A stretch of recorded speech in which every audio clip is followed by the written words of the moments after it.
Beep, beep, beep, beep, beep, beep, beep, beep.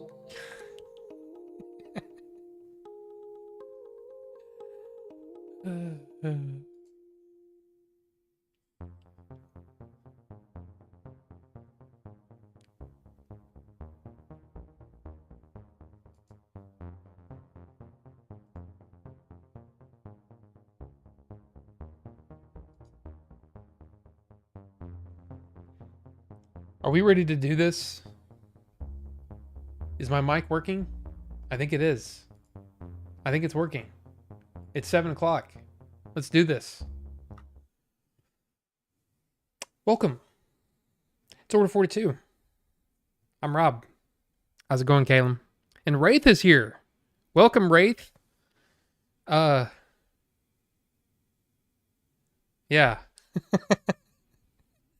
But welcome to Order 42.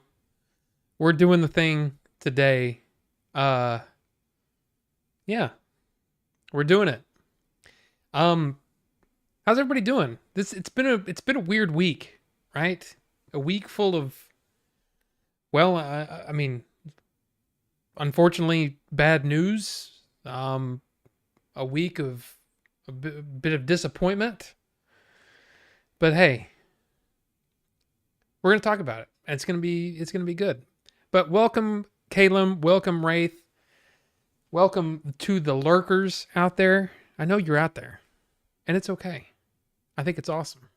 I think it's awesome that you're here. Carbonite is here as well. And Nightbot, thank you. As you know, Nightbot sits in the corner. I mean, not like he's in trouble, but he just sits in the corner, and he looks over the stream, makes sure everything's running right and everything going good. Yeah. Yeah. Nightbot's a little weird sometimes. So, anyway, it's good to see you guys. And yeah, I think what we'll do is first, I got to be honest, man. I got this thing. I think I showed you this last week, my billet box, which is really cool. Vaping, right? And that's what it looks like on the inside. So I built this guy, put a coil in it. It's not great. It's not great. This brand new, it's called an RBA or a Boro RBA, whatever. Yeah, it's just not. It's not doing it for me. It's okay. It's just okay. But this isn't a vaping channel, okay? It's not. Nightbot's doing okay, Caleb. Everything's good, right? Everything's good. So yeah, don't have anything to worry about. Wow, words. This is gonna be a fun stream. But yeah, the first thing, like I said, I mean, we've had some bad news hit us in this last week. But first I wanted to talk about Jeff Vertisoto. His name is that's his name. And his name that we all knew him from, or at least I did, was Jeff the RMG. I met him in I think it was Jay's chat. And then for whatever reason, he started watching Order 42 when it was over on Twitch. And Jeff was a big early supporter of mine. And the cool thing was we actually got to meet him in February at the SoCal Gaming Expo in Ontario, California. We got to meet him, and yeah, we got to take a picture with him. But unfortunately, we did hear this weekend that he did pass away. And look, he was full of life when I met him. I mean, he was in some pain, but he was excited, and he was excited to meet all of us. And like I said, I'm not even, I'm just a dude, right? But he met all of us, and we hung out with him, and he got to see Adventures in Game Chasing. when we screened it in SoCal. But yes, Wraith, unfortunately, yeah, we heard that news over the weekend, and it was kind of a shock. Um, and again, it's one of those things where, at least from my perspective, you do stuff like this, live streams and videos and stuff, and luckily Billy and Jay um have given me a basically the a platform, I guess, in a way. So I owe a lot to them, but I owe a lot to all of you and all of the people that I got to meet along the way. And the only thing that I can say is that I just hope that you hope you make an impact, and you hope you get to touch people's lives. You get to hope to, whether it's just being stupid and being entertaining, doing I mean, it was cool to meet somebody like Jeff, somebody who was such a big fan of Billy and Jay, who, again, Billy and Jay are they're like brothers to me. So that they, the fact that he supported them, so what do you call it? He was a huge fan. I don't know, it just meant a lot to me. And it meant a lot to me that he supported me so early in my thing. Because look, the thing is I'm not doing this to be, huge or anything like that. I'm doing this because I love doing it, and I'm doing this because I like hanging out with you guys. So, yeah, for him to unfortunately be gone, it just sucks. It sucks. But like I said, I was happy to meet him, and I even said that to him. I think I said, he said, "Man, it's just." He's like, "Man, I don't know. I kind of want to take a picture with these guys." I said, "Are you kidding? Are you kidding? We get to take a picture with you." And I know that sounds cheesy and all that stuff, but it meant a lot to him. So I'm just gonna post this in chat. This is the GoFundMe for his funeral expenses. Again, I'm just gonna blast it a couple times. Okay. I'm not asking for anything. I'm just saying if you're willing and you're able and you want to, then there you go. It's a good way to give back to somebody who gave back so much to us, as a community. And yeah, we as Wraith said, we lost two other great. We lost Willie, and we lost if you ever hang out in Shady J's chat over on YouTube, we lost Willie, and we lost Big Boss 100. Big Boss was also another one of those supporters of mine. Every time I went in there, it was like, guys, I'm just gonna hang out with you guys. I don't need you to, throw my stream out there and all that. But they would do that. Big Boss would do that. And BC still does that. Every time I go in there, I'm like, dude, it's okay. But again, rest in peace to Jeff. By all accounts, everything I know about the guy, he was a really good dude, and it's just a shame. So yeah, and the Bobbit Network too. Are you kidding? I did not know that. Wow. So it was Big Boss, Willie. Oh my God, man. That sucks. It's just one of those things where, you do this, you do anything long enough, you're gonna this is gonna happen, right? But man, too young. Yeah, all of them were so young. And while we're at it, and this might not mean anything to most of you, but the guy meant a lot to me. I was a fan of his, and that's Elias Theodoro. He was an MMA fighter, and he won the Ultimate Fighter and he was pretty awesome. And 34 years old. And it says, yeah, he passed peacefully at home with his family and loved ones in his corner after a hard-fought fight with colon cancer that metastasized. And it's just like, what is going on? I mean, this whole week has been like, wow. It's been just like shock after shock. But yeah, Elias was awesome. He was in fact, it says it up there in the top right hand corner. First sanctioned cannabis athlete in Canada and the US. He was the first sanctioned athlete that could yeah. All about the cannabis. But look, Elias was awesome, and it just sucks sucks that he's gone, you know? But look, let's in their memory, let's have some fun.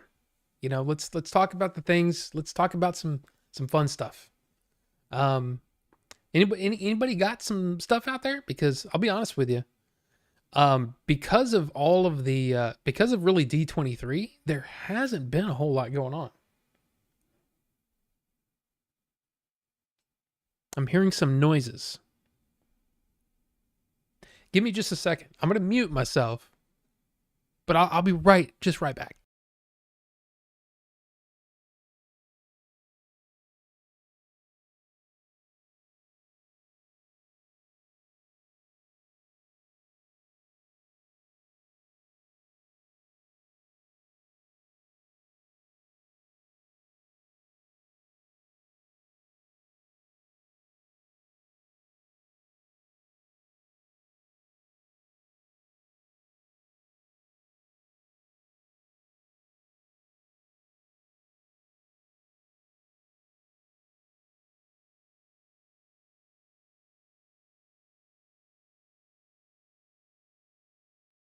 Sorry. My wife just got back from the haircut place. But I heard a noise that was like, what was that? Nothing. No big deal. Yeah, F cancer for sure. Nobody had better hair in the fight game than Elias. Oh man, that's absolutely true. The guy was a damn model. He was a specimen. Oh, jeez. It's been a rough year. Lost one of my friends this year too. Damn, Caleb. Sorry to hear that. Yeah, for sure.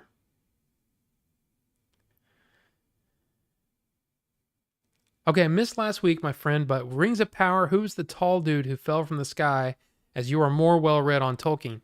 Well, I'll just say this. When it comes to Rings of Power, there's... all I can do is guess, because they're focusing in on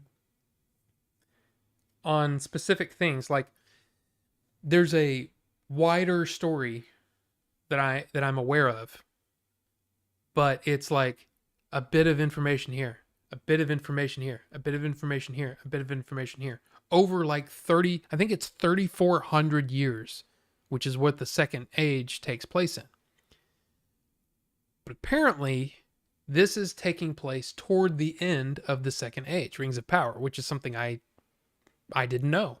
I didn't know where we were starting and where we're going to end up. I mean, I'm assuming it would end with the last alliance of men and elves, right? The fight against Sauron that we see at the beginning of Fellowship of the Ring. What you're asking about, I have no idea. But there is I guess if you're just talking about straight up what Tolkien says, there are no wizards and no hobbits in the Second Age. But the Harfoots in Rings of Power are clearly like the ancestors to the hobbits. And this appears to be a wizard. This gentleman, this stranger. Now, which one? I don't know. There's 5 wizards. There's 5 wizards that came to Middle Earth that we know of. that Tolkien wrote about. So there's Gandalf, Saruman, Radagast, and the two blue wizards. Now the two blue wizards we know nothing about. They apparently, like, one is supposed to go to the east and one was supposed to go to the south, but they were never heard from again. So who knows? This could be one of those. It could be any of the other ones. It's just the way that they're doing it is, especially, like, I'm trying to watch it with two different mindsets, right? So one with the knowledge of what I've read so far, which granted is not much. I mean, I've read the history of The Hobbit, which is right here. I've read The Hobbit. This is Lord of the Rings. Of course, I've read that. This is Silmarillion. I've read that. Unfinished Tales. Read that. Book of Lost Tales. I've read that. I'm reading Book of Lost Tales Part 2 right now. But there's all of these other books that I haven't read yet, so I don't know. I would not call myself a Tolkien scholar by any stretch, but I do know more than I would say, the average person. From an average person's point of view, I find Rings of Power pretty compelling, but it's a little slow. And then for me, I'm sitting there going, and I'm trying to pick apart things. I'm like, okay, I know who Al-Farazan is. I know who we'd never met the Queen before. So I know who Al-Farazan is. He's responsible for something big. I know what Numenor is. I know what, who, of course, Elendil and Isildur are. I know who those people are. Who knows, though? Who knows what they're going to do? Because they're already outside of what Tolkien said the Second Age was supposed to be. Anyway. So that's the thing. I can either sit there and try to watch it and pick apart all the things that don't fit in with what Tolkien wrote, or I can try to sit there and enjoy it as just a person who likes fantasy and stuff. I kind of have to look at it like it's a fan fiction. But then again, every major what do you call it? IP, story, whatever you want to call it. Star Trek has had to deal with this after Gene Roddenberry passed the torch. You could look at that and say, well, everything past then is fan fiction. Now we're dealing with that with Star Wars. George Lucas passed the baton on, for better or worse. And yeah. So I don't know. I'm just trying to look at it as this is a new thing in the world, and I can either accept it and just watch it and try to be entertained by it and try to look at it as, hey, this is just a story being told. Do they do their job? Or I could be completely upset and all that kind of stuff. And life is too short. Life, I mean, look, not trying to, be a downer, but life is too short to be completely, down in the dumps and upset all the time. It's just, I don't know. I don't deal with that. I look at things from a point of view of, well, you know what? I probably couldn't have done a better job. That's kind of how I look at things. I don't know. Confused by the show. Yeah, and that's the thing. I guess my biggest confusion is I still don't understand what they're going for, because I feel like the story is, and I'm not trying to be trying to keep away from as many spoilers as it were. I don't think anything that I've said is going to ruin anything for anybody. Because the thing is, they're already off what I would have thought the show was going to be about. But then again, like I said, every single IP in the world has to deal with this. The creator moves on or, passes away, and somebody has to pick up the pieces. I mean, you could argue They don't have to pick up the pieces. They could just let things be. But that's the thing. It's no studio in the world is going to take a popular IP and just sit on it. They're going to try to make something of it. I mean, it's just like what last week we were talking about The Crow. I don't think there's anything left to be done with The Crow. But a studio has the rights to it, and they're going to make something. So our choice is either to accept it and watch it and judge it on its own merit, or just don't worry about it. I don't know. I feel like a lot of people are getting really, really down on Rings of Power for the wrong reasons. You can come at Rings of Power with the characterization is weak. The editing has much to be desired. The story itself, and I'm talking about the crafting of the story, the presentation of the story. There's problems with that. And you know what? You'd be right. You would be right to criticize it for some of those things, you know? And some people, those are breaking points. You know, if your characters aren't fully realized and not likable, that's a problem. That's a big problem for this supposedly 50-hour or 50-episode show. That's a problem. So any of this other stuff, I'm kind of like, yeah, so there's, okay, the dwarvish women don't have beards. I don't care. I don't care. Oh, she's a person of color. Can she act though? And yeah, she can. In fact, she's one of my favorite characters. I can't remember her name. Disa? Is that her name? Prince Durin's wife? She's great. She's great so far. One of my favorite characters. So I don't know. That's just how I look at it.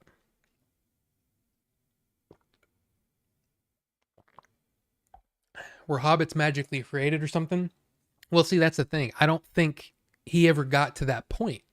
Tolkien didn't, I don't think he got it. Well, it's so weird because Tolkien's the kind of guy who said, you know what? I'm going to create an entire language for this set of people.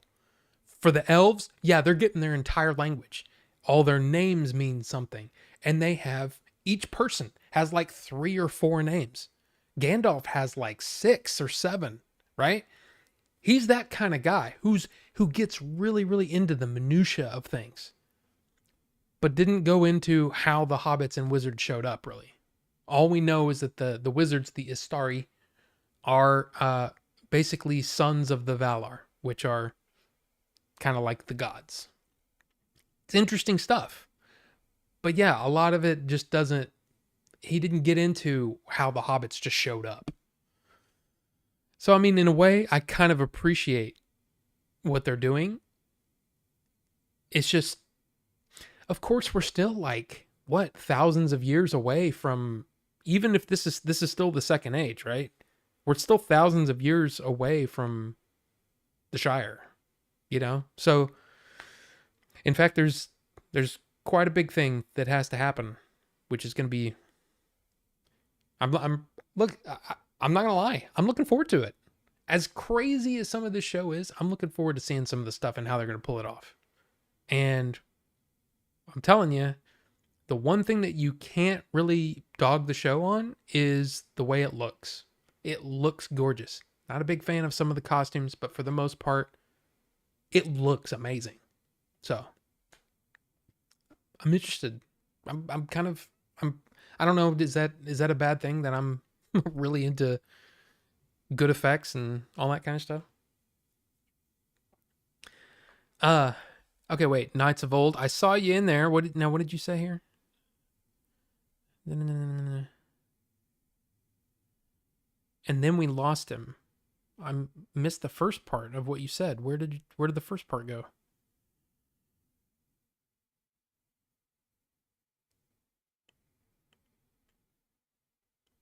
Well, either way, Knights of Old, welcome.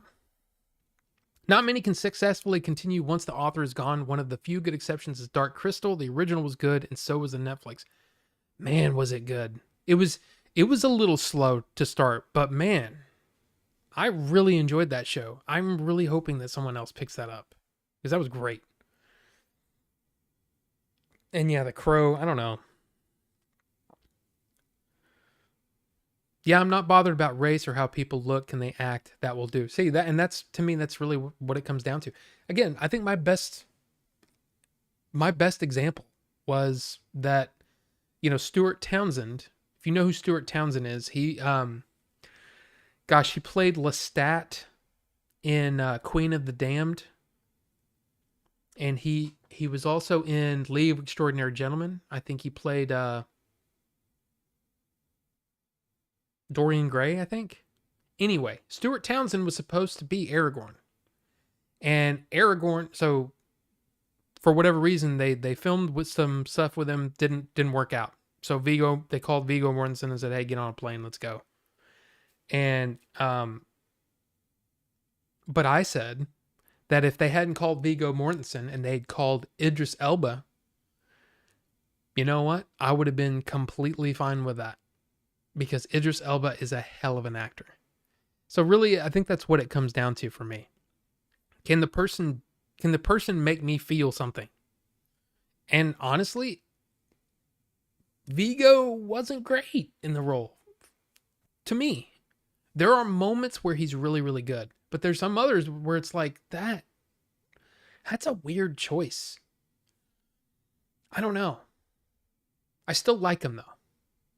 It's a weird thing, but I still think, yes, Viggo did break. In fact, it's kind of weird that you say that. I was thinking about that when he kicks it's when he thinks that that Merry and Pippin are dead, right? And he kicks a helmet, and the scream that he lets out when he kicks that helmet is real pain because he broke his toe. It wasn't his whole foot, but it was his toe. But it's still, I thought that was kind of interesting. But that shot to my head too. But I mean, the thing is, I still feel like there are moments where I'm like, I really believe it. And then there are moments where I'm like, wow, that's strange. That's a strange choice. I don't know. I'm not saying I could have done better, and I'm not saying there's a better actor than Viggo. That Viggo was the absolute best for the part. But like I said, if they'd have called Idris Elba up, I probably would have been okay with it. Because he's a hell of an actor too. And that's really all I care about.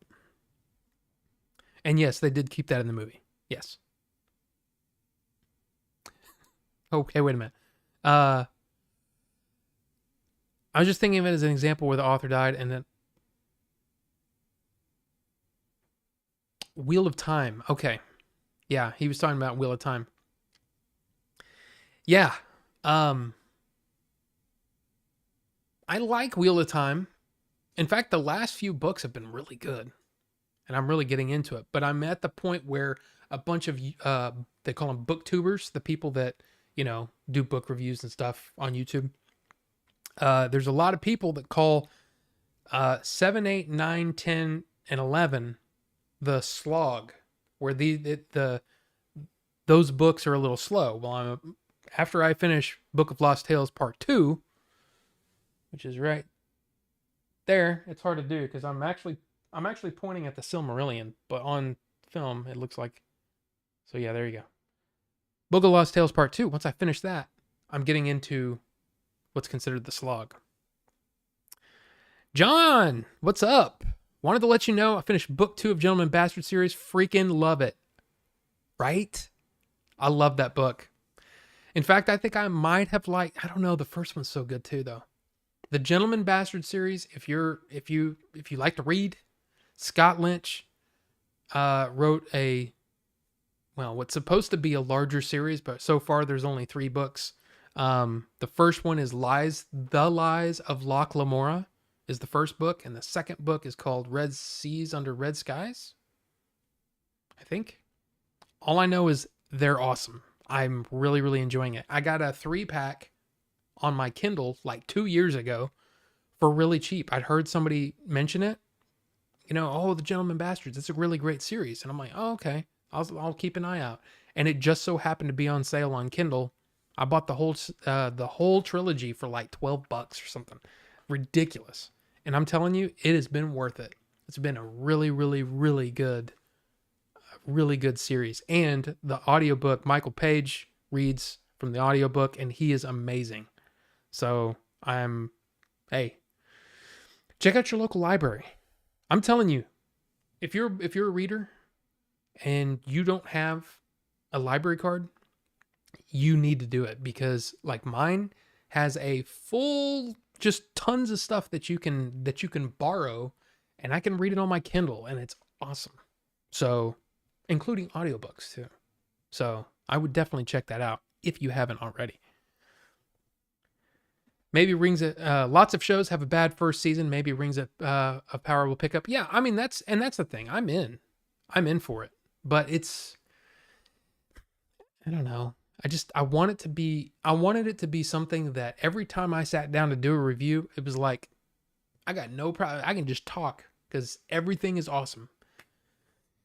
Not everything's been awesome, but ooh, Knights of Old. I binged all seasons of Breaking Bad and Better Call Saul and was amazed. Amazing writing, right?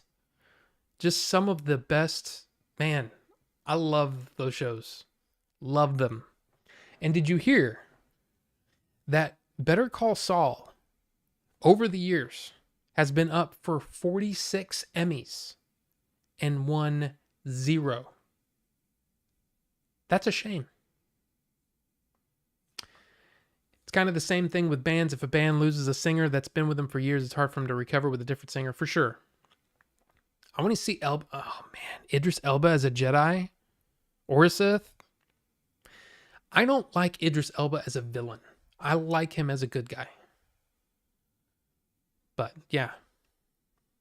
And yeah, Bucho, it wasn't we're not talking about Tom Cruise.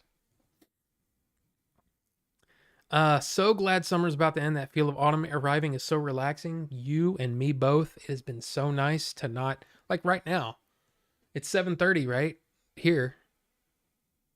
Like a month ago, I was sweating and I'd be like, oh man, I got to turn down the AC. Feels great in here right now. Feels awesome. It's awesome. You love book tours. I wish I could do that, but I can't nearly read as many books as they do so quickly. Closest I come with is your comic vids. Yeah. I have been reading pretty fast. I read Red Seas Under Red Skies for me, 2 weeks, and that was fast for me. I'll tell you, Book of Lost Tales is dense, and it is taking a while because it's almost reading like a history book. But again, I'm so into Tolkien that it's cool, but it is like, okay, I need a break. I need a break from this. I can't just sit and read for 3 hours, you know?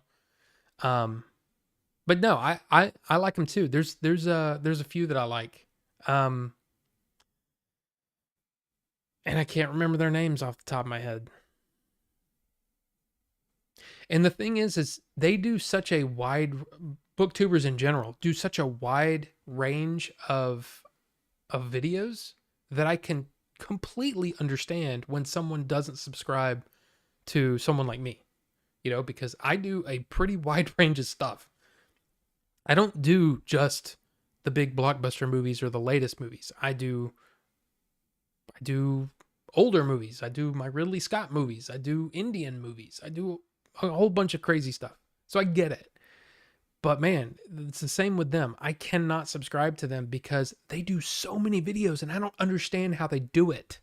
How are you reading that much? I just don't get it. Cosmo. Wheel of Time is one of 3 wheels I like. Wheel of Fortune and Spinning Wheel. Okay. And yeah, those Gentlemen Bastards. Oh, good stuff. Good stuff. The second book is great. Johnny. Welcome, Johnny. Just saw you there. It's a bit somber here in the UK due to the Queen's passing. I know. This whole, like I said, this week has been weird. You know, with the Queen passing, of course, you know, our good buddy Jeff passing.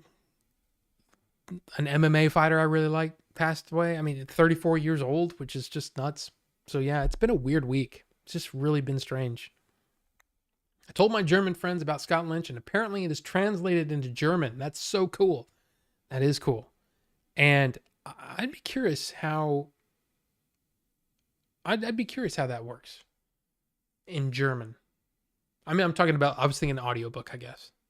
But the actress who played Kim on Saw should have won. Absolutely. Man, she was good. She's so good. What's her? Rhea? Can't come up with her last name, but she's awesome. And if she doesn't have a big career now, I'm going to be upset. I'm going to be upset with Hollywood and the studios and TV. You put her to work. She's amazing. She is so good. So many levels of it's not, man, it's not easy to act anyway. But man, that is Kim, Saul, Nacho all should have won Emmys multiple times, right? Chloe, she does a lot of great videos. I do not know who Chloe is. Murphy Napier? Murphy Napier?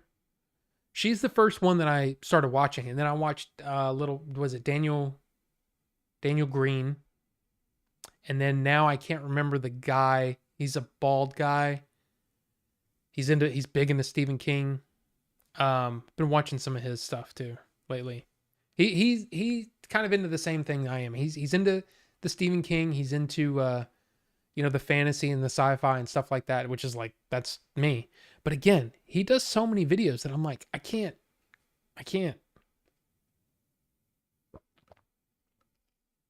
Babylon Berlin, Knights of Old.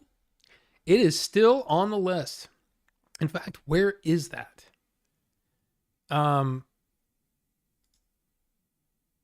Yep, I have it on my watch list.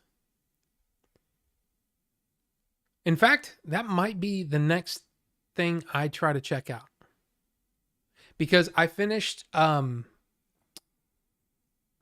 of Kingstown. I keep forgetting the name of that show too. That's on Paramount Plus.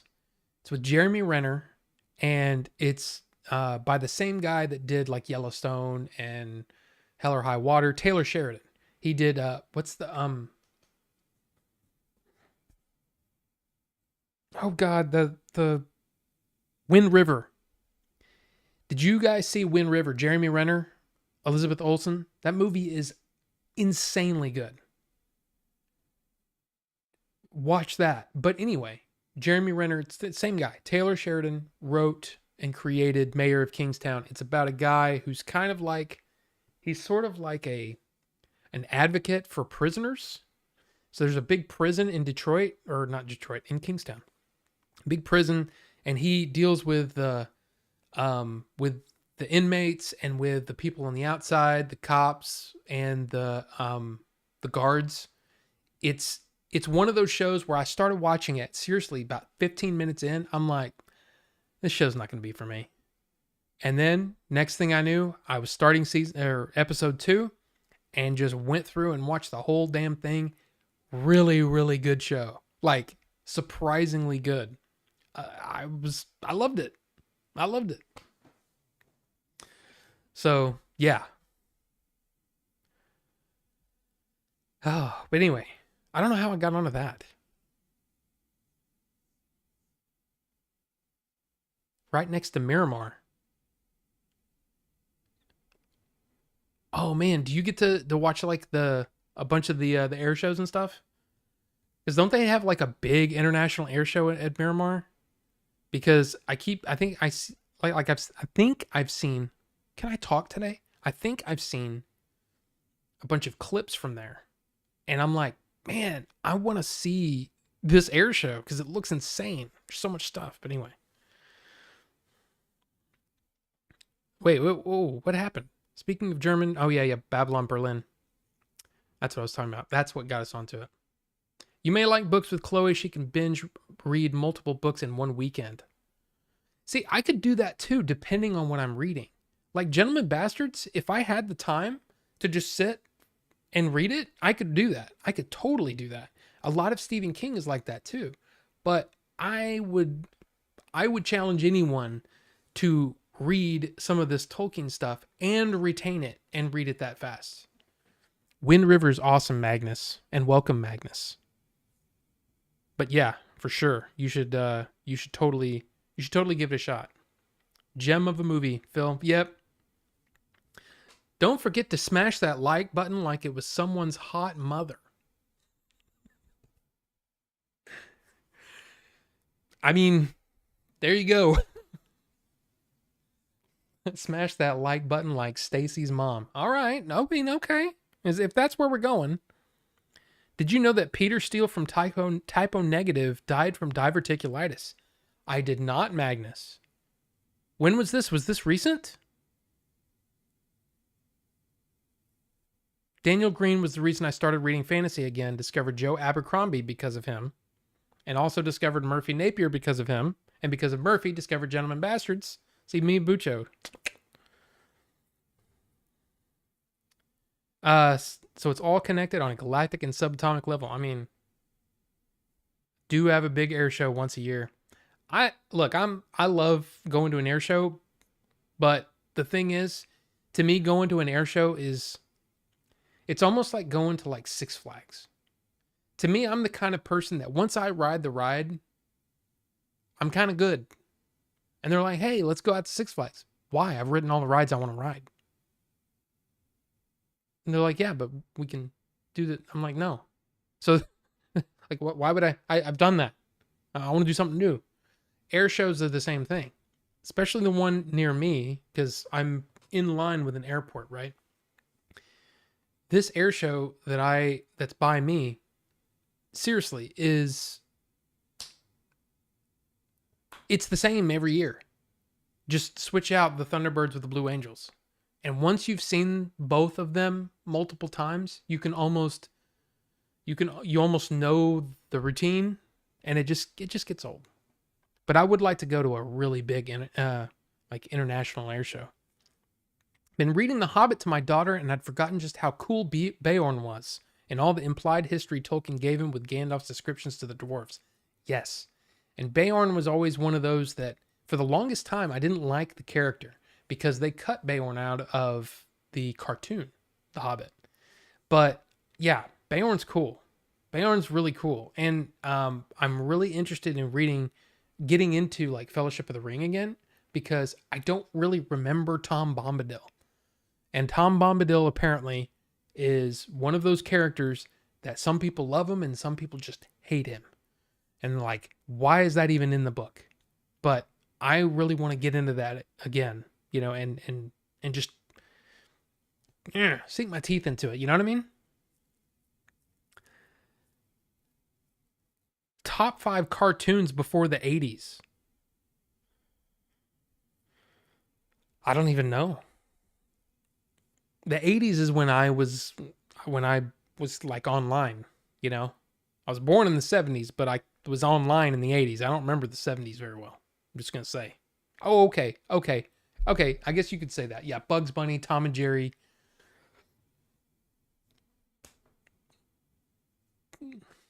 Yeah, so Merry Melodies. Of course, you could say Speed Racer, and you could say, there's probably a lot of them. Johnny Quest. But for me, it was always Tom and Jerry was number one. Like, bar none, no question. Every era is good, except for the one where there's one era, like in the 70s, I didn't like, or the late 60s. But for the most part, Tom and Jerry was on. I'm watching it. Loved Bugs Bunny, Roadrunner, Wile E. Coyote. I loved all that stuff. I didn't really watch a whole lot of the script. I wasn't a big fan. Look, I'm just going to say, wasn't a big fan of the Flintstones and the Jetsons. Just wasn't a fan. Droopy. And all those Tex Avery cartoons. I like those. But, yeah. Never liked Rocky and Bullwinkle either. Nope. Didn't like Scooby-Doo. A lot of kids like Scooby-Doo. A lot of my friends were like, Scooby-Doo, like, oh, you rascally kids. And I'm like, nah. Don't like it. Did I beat Zelda Breath of the Wild? I did it on an emulator with 4K graphics and an Xbox controller. I would love to do that. Unfortunately, I don't have the funds. I'll take that back. I don't have the. I'm not much of a gamer. I'm more of a casual gamer. But when Breath of the Wild comes out, I am a huge gamer. You know what I mean? Like I'll play the crap out of Breath of the Wild and the new Diablo or whatever. But for the most part, I would call myself a more of a casual gamer. But yeah, I have beaten Breath of the Wild on my Switch multiple times. Gotten the 120 shrines. Screw going after all those Korok seeds. But yeah, I have beaten the game, and I love that. It's my favorite game of all time. It's Breath of the Wild is. I've thought about it. There's no game that is more like exactly what I like. I love the fact that, the story, a lot of people say there's no story. There's plenty of story. The storytelling is in the world. And then finding those memories. See what the way that I played the game. We're going to talk about Breath of the Wild a little bit later too, you know what I'm saying? But yeah, Breath of the Wild is that game where I was so in love with shrines and hunting down things and going, just saying, I'm just going to go this way, put a marker way off in the distance and just go there and see what adventures I get into. I love that. I love the freedom in that. I love the way that there's, again, the storytelling is in the environment. Like there's this big hole cut out of a mountain. It's so freaking cool looking. And then there's hints, apparently, that are going to lead into the next game. So there's so much stuff that I love about it. But then you do all that stuff. You beat all the shrines. You beat all the 4 beasts, right? The divine beasts. Then what I did is I said, okay, I'm going to search down these memories before I go to the castle. And I'm sitting there watching these memories and like seriously sobbing at some of them. There was like 2 or 3 of them that really hit me hard emotionally because I was already invested in the world. I'm invested in the characters because I've been a Legend of Zelda fan since the first one. So it's kind of one of those things where it just hit me hard. And then that final battle, man. I'll tell you this, and I'm not ashamed to say it. So the final battle is literally one of the easiest things in the game. I mean, it really is. To me, Thunderblight Ganon was the hardest boss in the game. In fact, it almost made me rage quit the game a few times because it was so hard. But yeah, so the second phase of the final battle. You get the bow, the music kicks in, right? I can't play the game because the music is making me cry. And I don't know, it's just the whole thing. In fact, if I listen to the main theme, there's a good chance that I'm going to tear up. It'll happen. And it's just because it's tied into everything that happened, like all this time that I'd spent with the game and all that stuff. I find Breath of the Wild a perfect game. And I know, I'm right there with you. I would have liked more dungeons.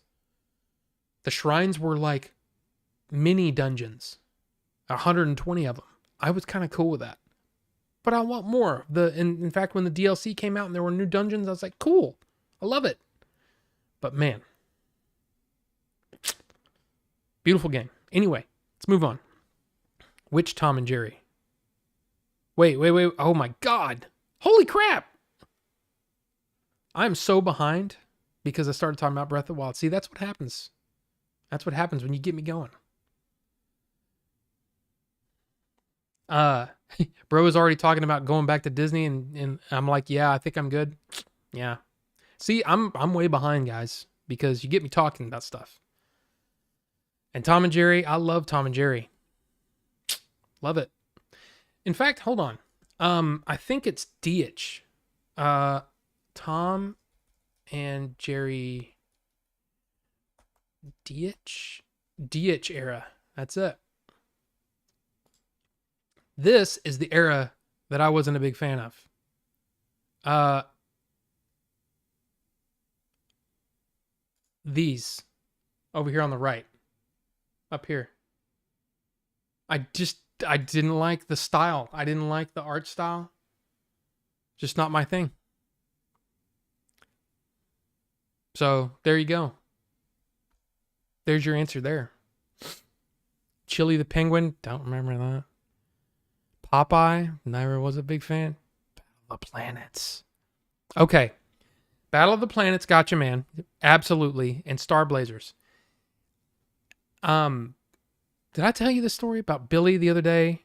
Like a week ago? He asked something, or he tweeted something about why isn't Star Blazers on Blu-ray? The original series. And I'm like, hell yeah, man. And it was, what was so weird was I was thinking about Star Blazers the day before for no reason. Just thought of Star Blazers. I was like, man, I missed that show. And talking with him just that little bit got me like, what is available? And then I saw that they have a brand new, like a reboot of Star Blazers. And holy crap, I want to watch it. And I want to buy the Blu-rays. But they're expensive. And yeah, it is on the list. Watching the new Star Blazers. But man, I loved me some Battle of the Planets, man. G-Force. Okay, do you remember this is going back a bit, okay? But you remember when you were a kid and you wore the jackets, instead of a zipper, they had the snaps? Do you remember the snaps? Okay, well, with G-Force, you remember the G-Force had that cape, right? So what we would do is we would take off our jacket and then snap that first button so it looked like a cape. And we would play Battle of the Planets. Just like run around. Is that weird? I don't know. Oscar Perez, still haven't played Breath of the Wild. Don't have time. Really want to, though. Ooh. Oscar? First of all, if you're still here, because that was like 45 minutes ago, and I apologize. But man, you should play it. Metal Gear 5 is like a military version of Breath of the Wild. You might like it. See, I never played anything past 2. I got out of gaming there for a while. So like with the Snake Eater, right? That's the third one. I don't think I ever played that one or anything else. Did you ever play any of the MGS mods? Oh, Metal Gear Solid mods. No. Interesting. Okay, wait. Yes, the mods make Metal Gear 5 even better. Infinite Heaven mod. Okay, there's... Oh, wait a minute. Okay, wait a minute. Bucho, your brother is a modder for Metal Gear Solid? Wow. Did I try Shadows of Mordor yet? I haven't even turned it on. Don't know. That's amazing. That's amazing. That's really cool. Okay, wait. Ganon Age of Calamity was a much better boss battle. See, I don't think I ever got that far. That's the one with all the like you swing your sword once and 75 monsters fly. I played a little bit of it, but it wasn't for me. So, yeah.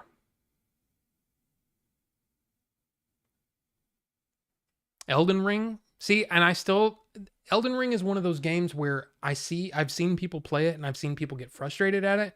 And I go, yeah, I'm that guy that just gets frustrated and never go back to a game. So I don't know, but it just looks so freaking gorgeous. I want to try it, but I feel like I'm going to waste my money on it. Like, I don't think it's going to be for me. But man, I really want to try it. Okay, wait.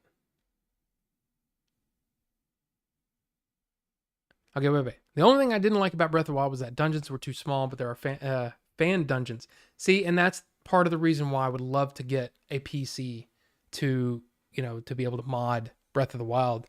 I love it. And I love the idea that somebody made a female Link. I thought that was cool. And it looked amazing. Like, yeah, if you took the character of Link and made him into a girl, that's exactly what it would look like. And I thought that was awesome and I wanted to play it, but I only have a Switch. I mean, I have a PC, but it's from like 2000 and old. I don't know. It's freaking old. I think it's 16. And yeah, with the 1080 Ti, I can't run anything lately, you know? I can't even update to Windows 11. So I don't know about that, Bucho. You're pretty damn talented. And you're talking up your brothers, but man.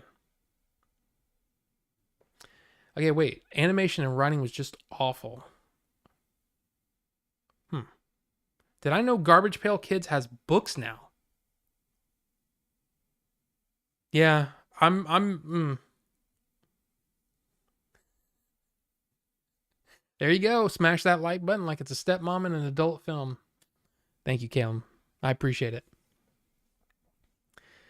But Oscar, yes, Breath of the Wild. You should totally give it a shot. But then again, you know, there's people that love, like me, just absolutely adore Breath of the Wild, and then people that love Legend of Zelda and did not like Breath of the Wild because of things like, you know, the fact that your weapons would break, you know, that there was a durability factor that came into play. But that to me was what made it fun, is because you had to find different ways to defeat certain enemies, and I loved it. I absolutely adored that game. And it came out at a time when I was basically at home for a long time, and I love it. I should have started streaming then, because I would have streamed the crap out of that game, and there is like a gnat or something in here, and it's driving me nuts. Anyway. Metal Gear is a 50-minute cutscene followed by gameplay. I mean, hey. I spent 156 hours on Elden Ring, and you're still not even halfway done? See, wow. There was a fan dungeon integrated into the world map, and it took me 3 hours to complete. Okay, wait a minute, Magnus. You say you have a 1080 Ti and it kicks ass. See, I can't. There are games that I want to play on it that are like, well, you have to run it at low. And I'm like, well, that looks like worse than my Switch. So I don't know. Maybe I should just boot the sucker up and give it a shot. Have I seen the original Garbage Pail Kids movie? I'd love your review on it. I try really, really hard not to watch crap. I mean, come on. Sorry, Caleb. But I will say that it wasn't for me. I was already old, like too old. By the time that movie came out, didn't appeal to me in the slightest. But it has a reputation, and I'm not really into that kind of, just not my thing. You think I'd get my money's worth from Elden Ring easy? Well, if I can keep my patience. See, with Breath of the Wild, the only thing that would piss me off is when, like, say you're climbing a hill, right? And up at the top, there's a Lionel up there, and he smacks you with his hammer, and you don't die, but you start rolling down the hill, and you're like, I spent 20 minutes climbing this freaking hill. I hate that. I hate it when, in a way, it almost makes it a little more realistic, because you probably couldn't stop rolling. But man, not a fan of that. That's the kind of stuff that would piss me off. But for the most part, I loved every minute of that game until I got to Thunderblight Ganon. And every time I've played Thunderblight Ganon since then, because I know about how food works and how the buffs work, I can smack Thunderblight Ganon now, no problem. But back then, tough. I mentioned to Jay in his chat the other night that you didn't like Lady Killers. He said he was going to talk to you. He likes that movie. Okay. You're talking about the one with Tom Hanks. I never finished it. I just know that April and I went to Lady Killers thinking it was a certain thing, and it wasn't. And we were not in the mood for that kind of movie. So we were just like, do you want to leave? She's like, yeah. So we left. Okay. Yeah, I haven't actually seen the whole thing. And I will say, I hope she's not listening at the door. She probably isn't. She's probably too busy. But there is a difference in what I view and how I view things when I watch it with her, if that makes sense. So it's kind of like, I don't know. I think that makes sense, right? I think your environment affects how you view a thing. And when I'm watching a movie with her, it's a different thing. Like I've gone back and watched the one movie that I haven't gone back.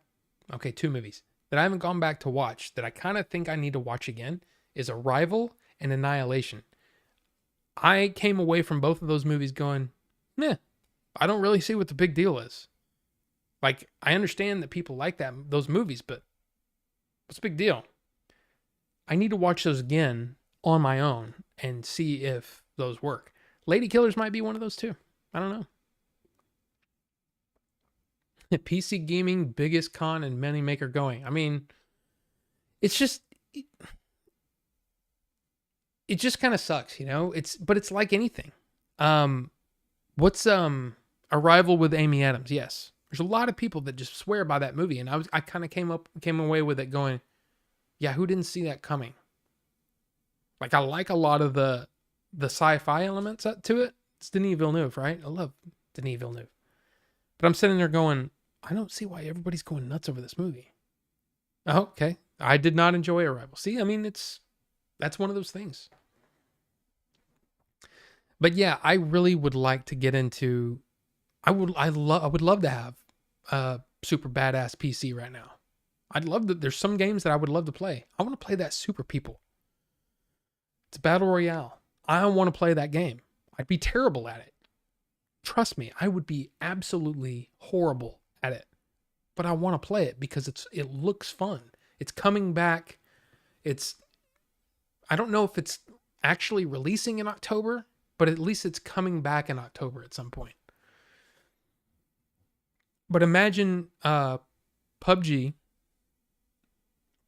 with superpowers. That's really what it is. And every person, when you load into the lobby, you get a random superpower. And you can spend your coins that you've earned throughout your playing to change heroes or whatever. And it's crazily well balanced for the most part. But man, I'm just telling you, just if you think battle royales are cool and you haven't heard of Super People, just go on YouTube. Trust me. Go on YouTube, which we're on YouTube, but you know what I mean. Go out there and check it out. It just looks super fun. And I watched like a week's worth of when they had it a couple of weeks ago. They had a tournament every night. They were doing a tournament with different people. You can sign up, and the tournaments were fun to watch, man. So, do I have a link to YouTube? Yeah, it's on the World Wide Web, Bucho. I didn't like the Elden Ring because you could just run away from everything or teleport away if things got too hard. Yeah, see, I'm one of those people that I am not big on. I think what I've liked about what I've seen about Elden Ring is a lot like Breath of the Wild in that you, for the most part, you don't have to beat a thing like using one technique. I hate it when a game teaches you a new technique and then that's how you have to beat the next boss. I want to be able to beat the boss however the hell I want to beat the boss. I want to, it's why I don't like, what was that game? It was one of the Legend of Zelda games. But I don't like being, I know that that's probably like annoying to anyone who's big fan of games, but it's kind of like, that's a trope that I hate. the best thing about Breath of the Wild is that there were so many. You come over this ridge and there's a group of enemies right there. There are so many different ways to defeat those enemies. You can sit back and pop them with some arrows. You can throw bombs in there and have them freak out and kick it and all that stuff. There's so many different ways to split your enemies up and all that stuff so you can fight them easier. I love that about that game. Use basically what am I in the mood to do today? Do I want to get up on in a tree and float down to the top of the thing and do my I can't remember what it was called, but it was like when you call down the lightning and stuff. Do I want to do that? Or do I want to jump down there and hit them with spears? Do I want to get on a horse and just with your bow and arrow? I mean, I love that. I hate it when games make you do a certain thing a certain way. So, yeah. Elden Ring is not made for casual gamers. Hardcores only, in your opinion. Ah. Okay. And then Magnus says, Elden Ring was easy because you could spam magic summons and sneak attack everything. Bloodborne and Sekiro were much better games.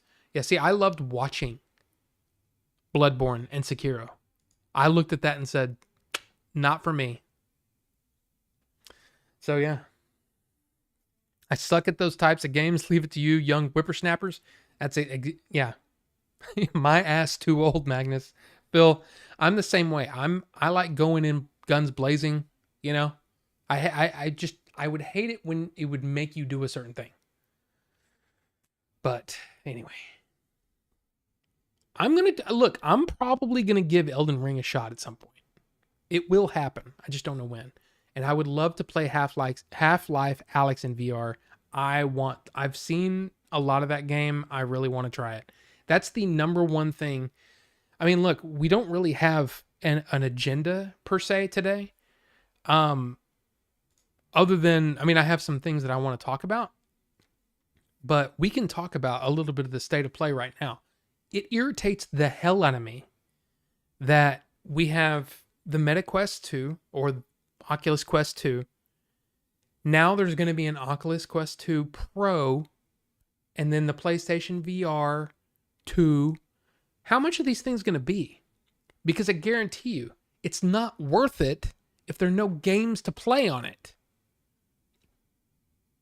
Like, one of the big things in the state of play that they were like, oh, this game's coming soon to PlayStation VR 2 is the Galaxy's Edge game that I've played for months on my Quest. Sure, it's fun. It's fun that first time through, but I'm not buying that game again. So if you're going to sell me on a PSVR 2 or a new VR game or VR headset, you got to make sure the games are there. I can't play Half-Life Alyx on the Quest 2. I could if I did the whole thing where you hook it up through my computer, but I don't, like I said, I'm pretty sure my computer can't run it. Because I looked into it. But I might be wrong. It may be my processor that's old. I don't know. Again, I looked into it like 2 years ago and was like, it's really not worth upgrading this machine. Because I don't play it enough and all that kind of stuff. But I don't know. We'll never get a Half-Life 3 as Valve doesn't make games anymore. Such a waste. Gabe needs to hand off that license. Maybe. I've never played any of the Half-Life games. That was in my, what do you call it? My not so gaming. More into movies and stuff.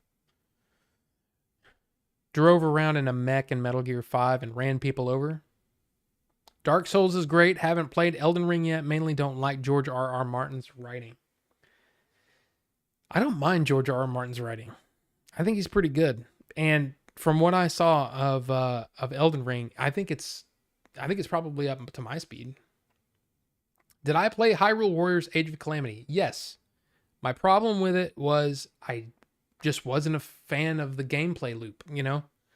I mean, there was some things there I was like, yeah, that's pretty cool. But then I was kind of like, I'm bored. The game bored me.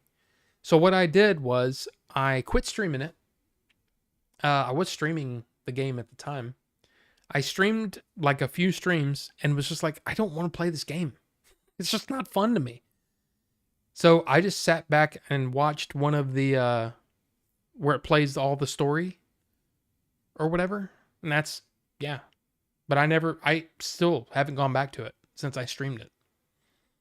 It's just not my kind of game. Sekiro and Dark Souls are way harder than Elden Ring. You will buy the PSVR 2 as you have the PSVR 1. See, I had the PSVR 1 too. I enjoyed it a lot. But then as soon as I got the Quest, the first Quest, I was like, this is the way VR should be. I love the freedom. And I hated that big freaking cord, and I hated the fact how finicky it was, and there were 75 cords coming out of my entertainment center, and this big clunky thing. It wasn't done well. But I get it. The PSVR 1 for the time was amazing. That Battlefront VR, holy crap, it was amazing. I want more games like that. But I'll wait for PS5 VR for a few years and see what happens concerning game library. I do enjoy the PS4 VR. Games are super cheap at pawn shops and offer up. My son loves it. Yeah, it's really great. But again, it just got so frustrating because I'm like, none of these games are my thing. Or a lot of the games weren't my thing. And they look like crap. They don't look anywhere close. Like that, at least to me, that Galaxy's Edge trailer that they showed at State of Play looked terrible. It looked just as bad as it does on the Quest. Where it's not bad, like bad, but it doesn't look like the PS5. And I thought that was the whole point of doing a PSVR 2, is that it would leverage the power of the PS5. That didn't look that impressive. Visually did not look impressive to me. I'll tell you this though, No Man's Sky, pretty awesome in PSVR, the PlayStation VR. I really enjoyed that. But again, one of those things where I had to unhook something and I never hooked it back up because I'm like, it's too much of a hassle. It's like, Anyway. Half-Life isn't great if you didn't play it when it first came out. I couldn't get into it when I tried like 4 years ago. Battlezone VR is great on PSVR. Alex is pretty much Half-Life 3, but it was just so visually striking. I love the way that game looks. And the Quest and the PSVR so far haven't come to that. Anyone know if PSVR 2 is cord free? I don't think so. Now, it's not going to have, like the PlayStation VR first one had the camera, which is one thing, but then it had the thing where it was a breakout box and then multiple HDMI. I did not like the way that they did that. And it was big and clunky and hassle to hook back up. And I don't know. I couldn't get into it. I played it for a while. In fact, one of my favorite things to do was to play the original Battlefront. So the 2015 Battlefront or whatever. But I would play it in the PlayStation VR with the big screen. And man, I could snipe people from so far away. It was actually, I was like, this is kind of cheating. This is not good. This is like cheating here, you know? But it was fun. I really enjoyed it. But after a while there, it was just like, I don't want to mess with it anymore. I hate how many job sims are on VR. Like, I work 40 hours a week. I don't want to come home and play a second job. Exactly. Like, if you're 12 and you're like, oh, I want to cook something. No, I don't want to do that. I have to go cook. I don't want to cook in a game or whatever. I don't know.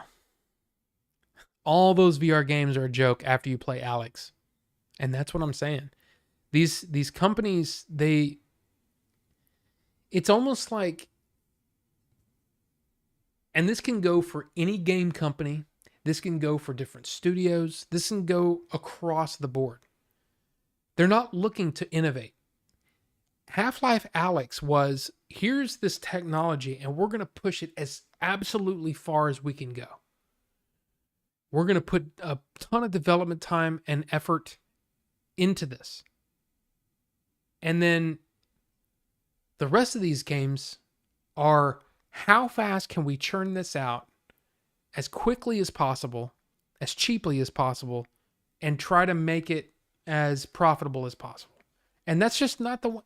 That's the thing. It's just like, it honestly is a lot like the way the studios view blockbusters, the way, like Star Wars. I would rather somebody who's an independent, who has an amazing idea in Star Wars, be hired to come in and do this thing, rather than, hey, what's the hot director right now? What's he doing? Let's get him to make a Star Wars movie. I'd rather, you know what I'm saying? So it's a weird thing that this artistic part of it, it's a battle when it comes to movies and in games. But anyway. So anyway, I think Half-Life Alyx is like, I'm trying to think of, it's kind of like I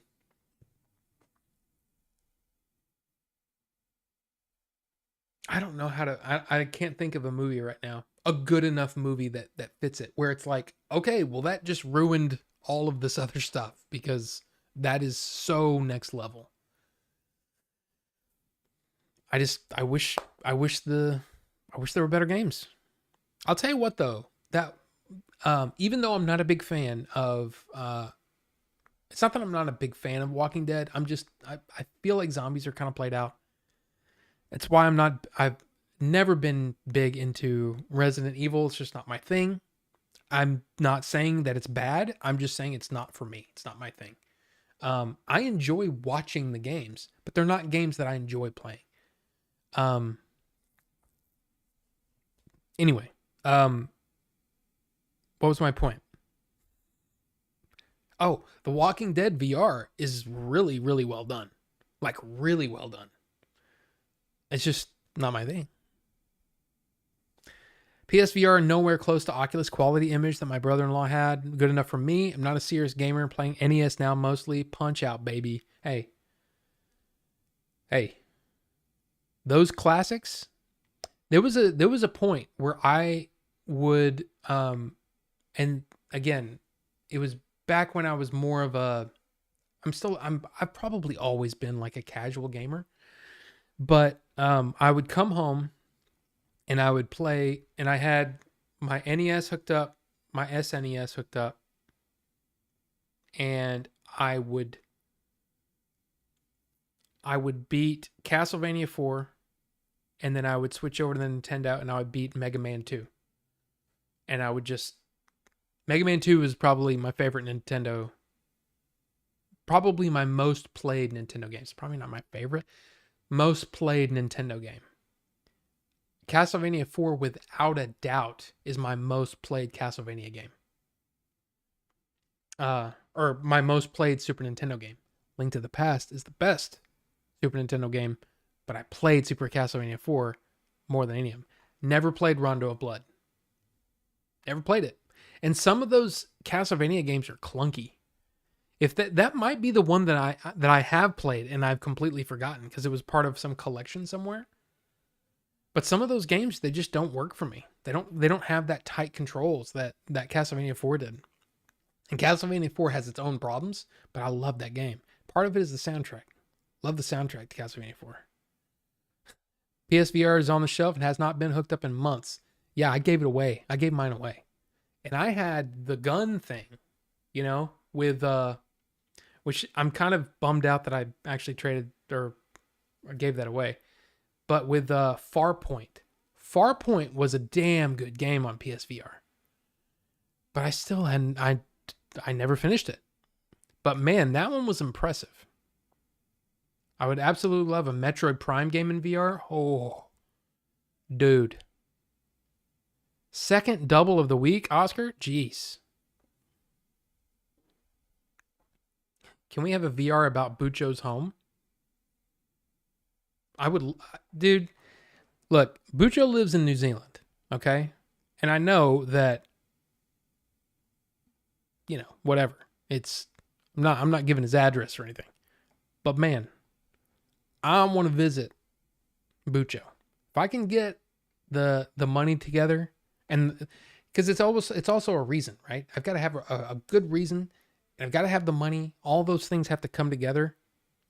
I want to go to New Zealand, and I would love to have Bucho show me around.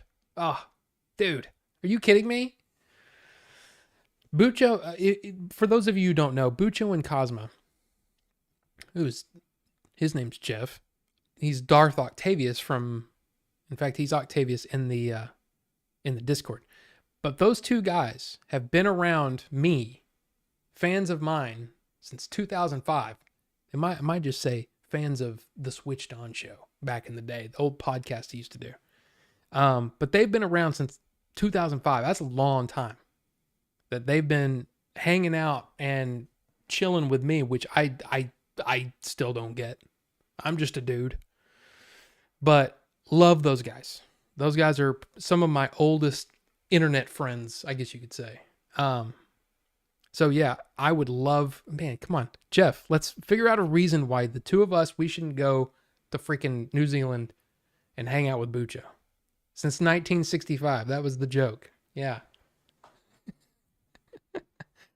And the thing is, honestly, Switched On isn't something that YouTube has a whole lot of knowledge about.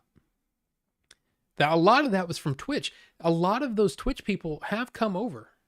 The people that used to watch me on Twitch have come over to YouTube, but a lot of the people from YouTube have never heard any of the Switched On stuff. Maybe we should go through the stuff again. There's some funny stuff in there, man. Where did you usually buy your games? Toys R Us, KB Toys, Sears, or somewhere else? It was usually, it was probably like either a mixture of Toys R Us. KB Toys, of course, was another one. There was another place, another toy store. But then there was a place by us, Jar Nintendo, which, if you've seen the Adventures in Game Chasing movie, you know the name Jar. Jar with two R's in the movie. It was just Jar Nintendo in the town that Billy and I, and Jay, and John, actually. John's one of my oldest real friends. Sorry. That's not exact. That's not what I meant. There's a difference between people you've met in real life and like Cosma and Bucho. Never actually met them. That sounded so terrible. I apologize. That sounded bad. Like, oh, there's my real friends. You know what I mean? Friends in that I've actually met. See, like Cosma, both Cosma and Bucho, they might actually meet me and go, I don't know about you, dude, but John, man, he's stuck with me. Been one of my friends for a long time. But anyway, Jar Nintendo. Did I ever buy games? No. And no, Carbonite. And that's what I'm saying. That sounds so bad, and I didn't mean it like that. You know what I mean? There's friends in real space, and then there's internet friends. It's different. But that was the cool thing about meeting some of you guys at like Retropalooza, because then those two worlds merged together. And that's why I was like, man, we need to have a Switched On meetup back in the day. I don't know. Now I feel like I'm just digging a hole. Anyway. Yes, Toys R Us, KB, and Jar Nintendo. The original, and John says, original NES has more game hours logged on it by me than any other system. Original Legend of Zelda Classic stands the test of time. It is a great game. But Link to the Past is better. Just saying. I think Link to the Past is a better game. And Link to the Past, for the longest time, was my favorite Zelda game. Until Breath of the Wild. Breath of the Wild it shook my whole world up, you know? Symphony of the Night is my favorite. I have played Symphony of the Night, but I've never beaten it. because I've always been, it was one of those things where it came out at that time where I wasn't playing a whole lot of games. Or I was playing games less than I am now, which is kind of crazy. But I wasn't playing games there for a while.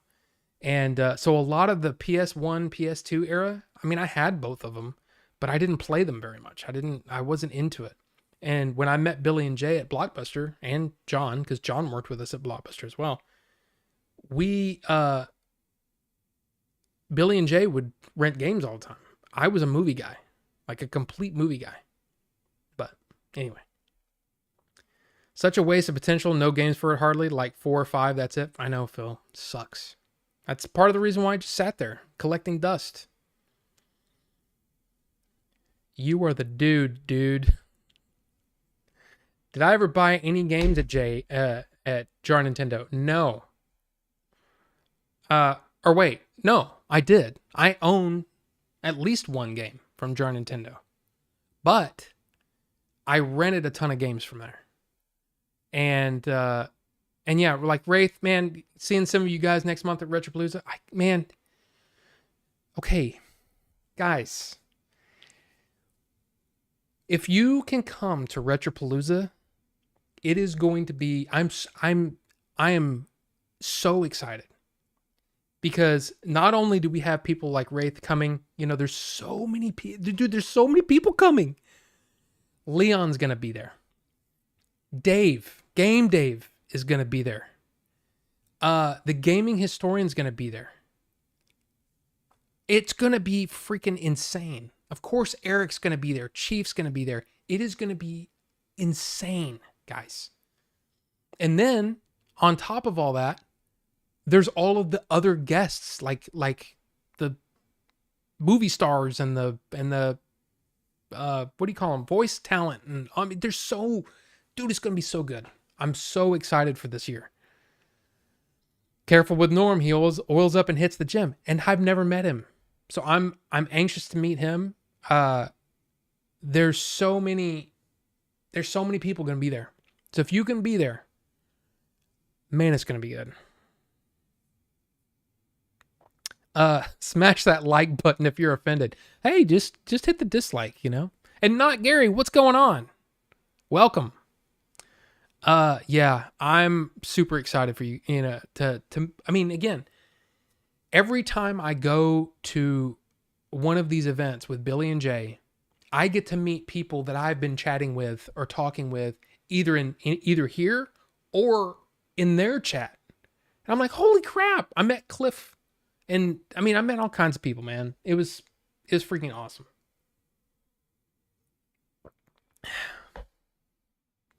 Ego was pumped for about 2.9 seconds. Hey, sorry about that.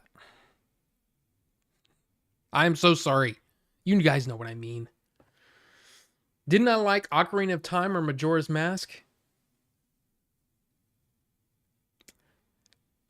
I didn't like Majora's Mask at all. Ocarina of Time, I played it, liked it, beat it, have the GameCube version. I have this Japanese version that came from Beat 'em Ups, Wood. That's his, that he gave to me. He just said, "Hey, do you have a copy?" Because I said, "Oh man," I was sitting there looking at all of his Legend of Zelda stuff. I'm like, "Wow, that's so cool." He goes, "Yeah, you're a fan of Legend of Zelda, are you?" I said, "Oh, dude, yeah. What's your favorite?" I said, "Breath of the Wild. It's my favorite game, like ever. Well, he was Link to the Past, but Breath of the Wild just blew me away." He goes, "Do you have a copy of Ocarina of Time?" Wait, it's not Ocarina of Time. Yeah, it is. Yeah. But that's his. And he just gave it to me. It's like, this Beat 'em Ups is a cool dude. But yeah, Ocarina of Time is one of those that I loved that game when it was out, but looking back, it does not hold up. To me, that game just, I'm sorry.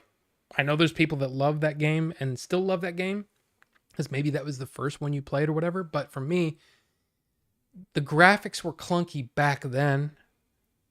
Even though they were ahead of its time, I find that era of gaming. See, I'm probably gonna piss people off. Excuse me. Probably gonna piss people off here. But that era of gaming is some growing pains. And it's part of the reason why I got out of gaming is because I didn't like the look of those 3D polygons, and it's just not my favorite era in gaming. When you guys were playing Ocarina of Time and getting into all of those games, Mario 64 and all those games, I was playing Diablo and StarCraft.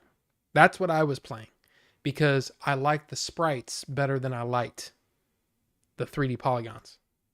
So it took me a while to get, for things to catch up, I guess. You know what I'm saying? I hope that makes sense.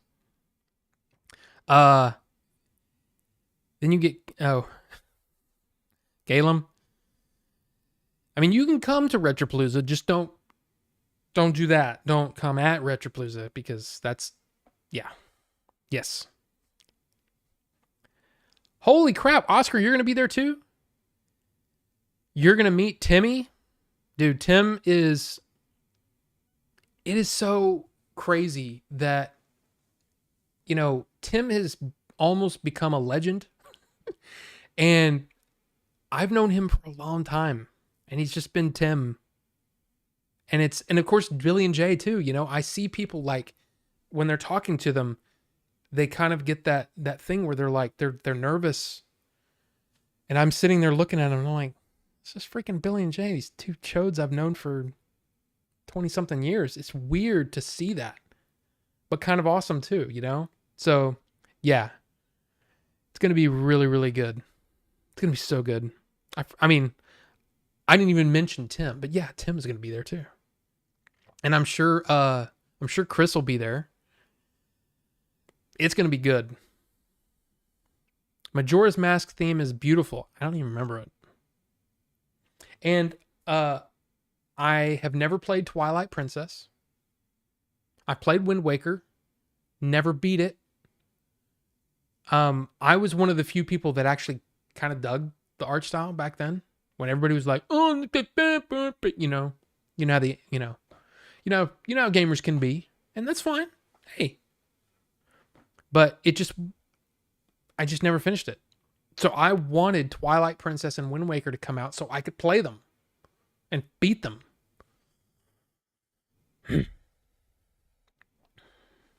Will I have my own booth? No. I don't have anything to sell. And I'm not to that point where I'm not important enough. And that's fine. I can just hang out at Billy and Jay, and Eric and just chill. It's actually more fun that way because I can walk around and just be a dude, be a person. And that's the thing.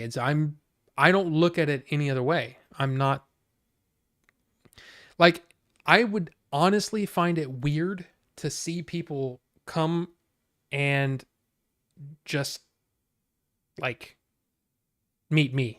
Like they came to see me. That'd be weird to me. Cause I'm just a guy. I'm just the dude, man. I'm just a dude.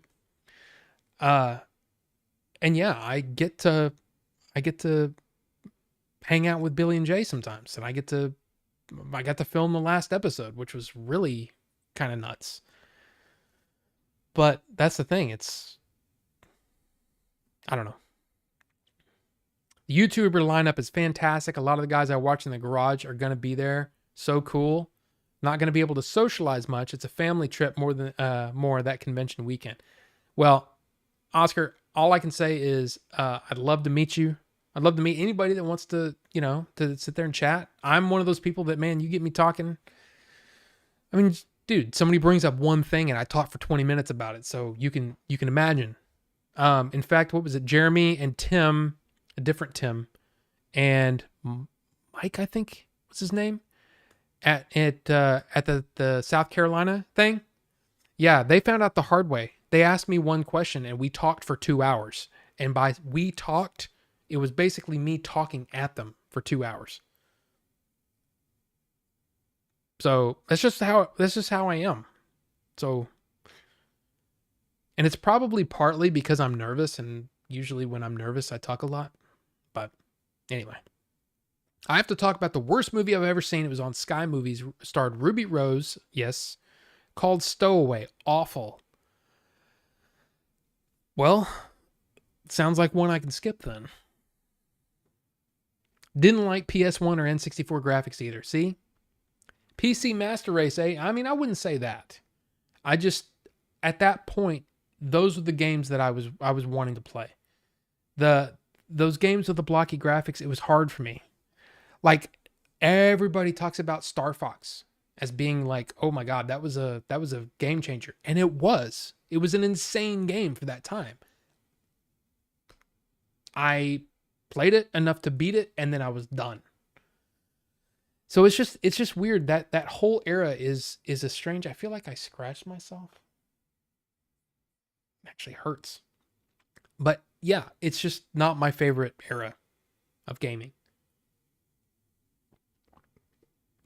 I didn't like Skyward Sword. I quit playing it on the Switch. Bought it. Bought the things and everything. I was like super excited. Couldn't stand it. I couldn't stand the gameplay. So I was just like, I'm done. I need to get as much of the cast to sign an Adventures in Game Chasing poster for my garage. Hope you can too, Order 42. I would love to. And just cuz.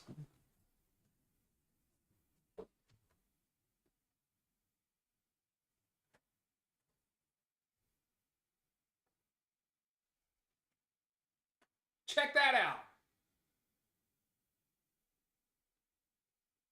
This is like a one of one. Kind of. Kind of. But yeah, look at that. I've got dude, this is from the premiere.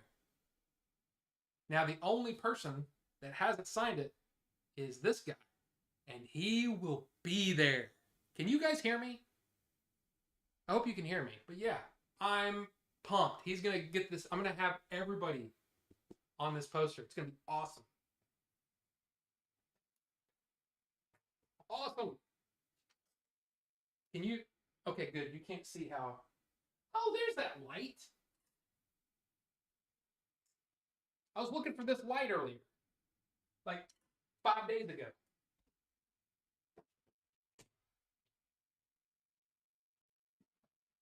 There you go.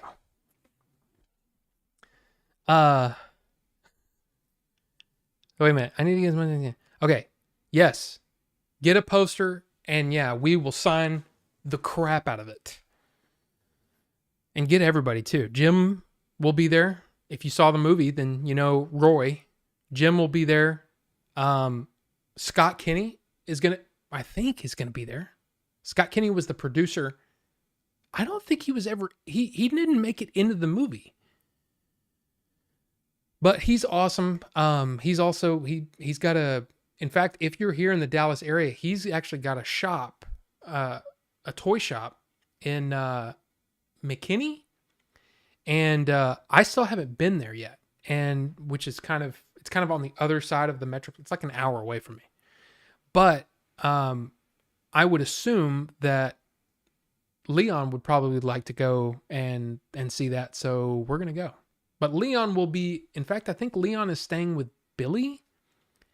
I think Dave is staying at the hotel in Arlington. But man, I'm so freaking excited because I love all those guys. I mean, it's gonna be so good. Billy and Jay are kind of like Billy and Jay. I get to see all like Dave and Leon, and man, it's gonna be great. Eric and Chief, dude. SoCal. I think it was SoCal. Eric and I were just cracking up, man. We were laughing so freaking hard. These guys are amazing. Look, I mean, I hope that you guys get a chance to meet them. They are riots, all of them. They're so much fun. So there you go. Did you know Luke only spent 10 weeks on Dagobah, but he became a Jedi Master?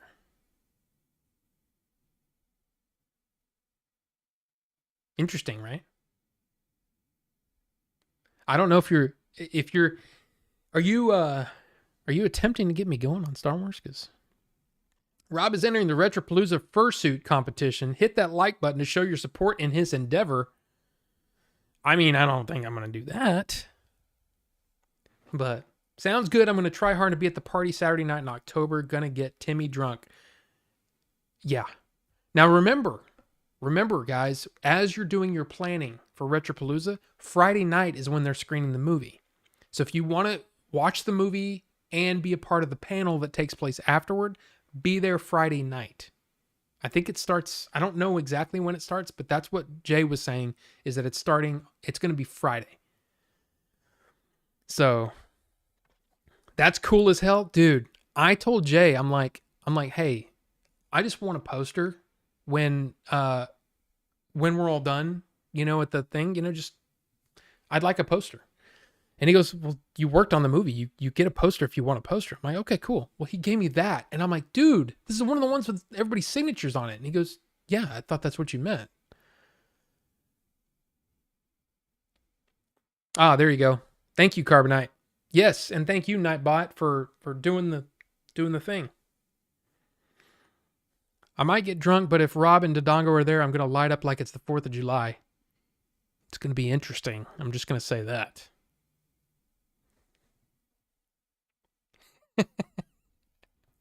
Right. I've never been compared to Kevin Smith before, but that is kind of true. You get a 30-minute answer sometimes. It's already 8:40. And we've barely scratched the surface of what we were going to talk about tonight. Look, it's going to be fun, man. It's going to be fun. I don't drink. I'll just say that right now. I'm not a drinker. I'm a vapor, and I do dabble in the other stuff, the cannabis. I do dabble, but I don't know if I need to get like completely destroyed, because I won't be staying at the hotel. That's part of the problem. And yeah. You never seen Game Chasers. What is it? Are you serious, Knights of Old? Are you serious? So you don't know Jay and Billy over there on the other side? Like way over? I'm standing next to Jeff. So that's Billy, Jeff, the RMG, who unfortunately passed away this last weekend. And there's me, and then there's Jay. So you don't know who Billy and Jay are? That's insane. That's insane. I thought most of the people that followed me on my channel were because of Game Chasers. Because that's the way it is. But anyway. By the way, I'm just going to put this in the chat again. For those of you who missed the beginning, oops, that's the browser. Oh, that's that. That's Jeff, the RMG. He was a big fan of the Game Chasers, big supporter. He, like I said, passed away this last weekend. And just in case you're interested in giving to his funeral, I just spammed the chat with the GoFundMe. Look, I'm not asking you to. I'm just saying, if you knew Jeff and you want to, help out, Jeff Vertisoto.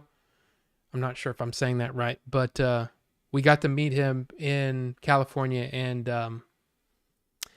yeah, it's just a shame. It's just a shame. So that crazy Greek is here. Welcome. But yeah, there you go. I think it's just Dave. Calum, if you put here.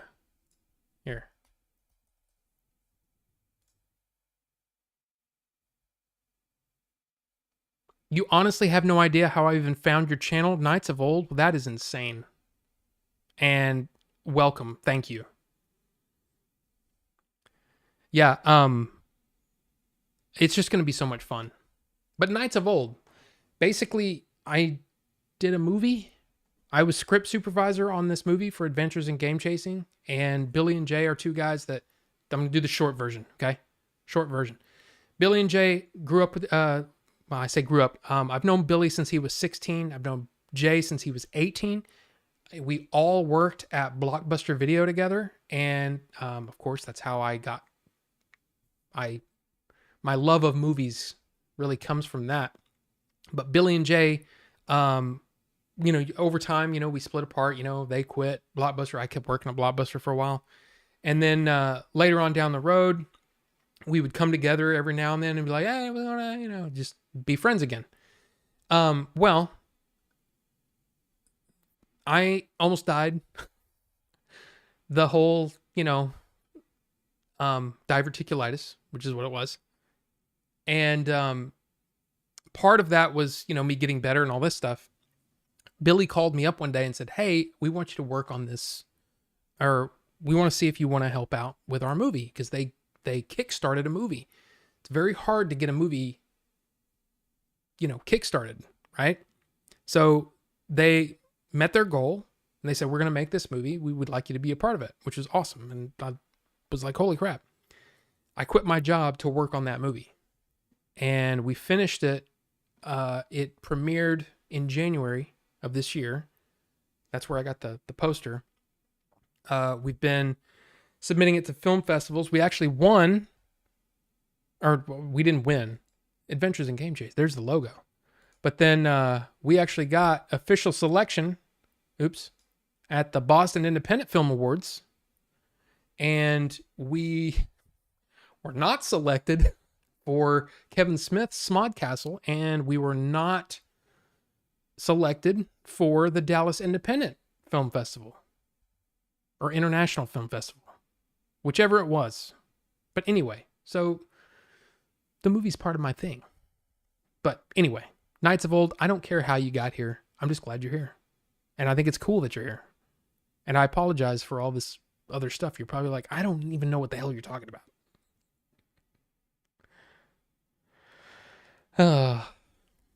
And yeah, that's what makes it, that's what makes this whole thing fun. Is just off the cuff. You're getting me. And some people are probably like, well, why? I first heard of them the video game years. Yeah. Cryptic, welcome. I didn't see you there. I never heard of Game Chasers. I know you from your HAL 9000 reviews. Well, Magnus, thank you. I didn't know that either. What's that freaking gnat? Landed on my hand, bastard. But thank you. Thank you for, seriously, however you guys got here, I'm just glad you're here. And we have fun. I'm telling you, if you guys, well, you saw Billy earlier. The Game Chasers, man, they do a great show. And I cannot believe that these two guys that I worked with at Blockbuster went on to make this insanely good YouTube channel. Their production quality is great. They're funny. Anyway.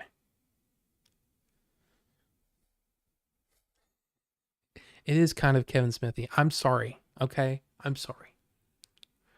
I so want to be there. Will you have anybody in tow during the Retropalooza? Do you mean will I have an entourage, John? I mean, I don't know how that's going to work.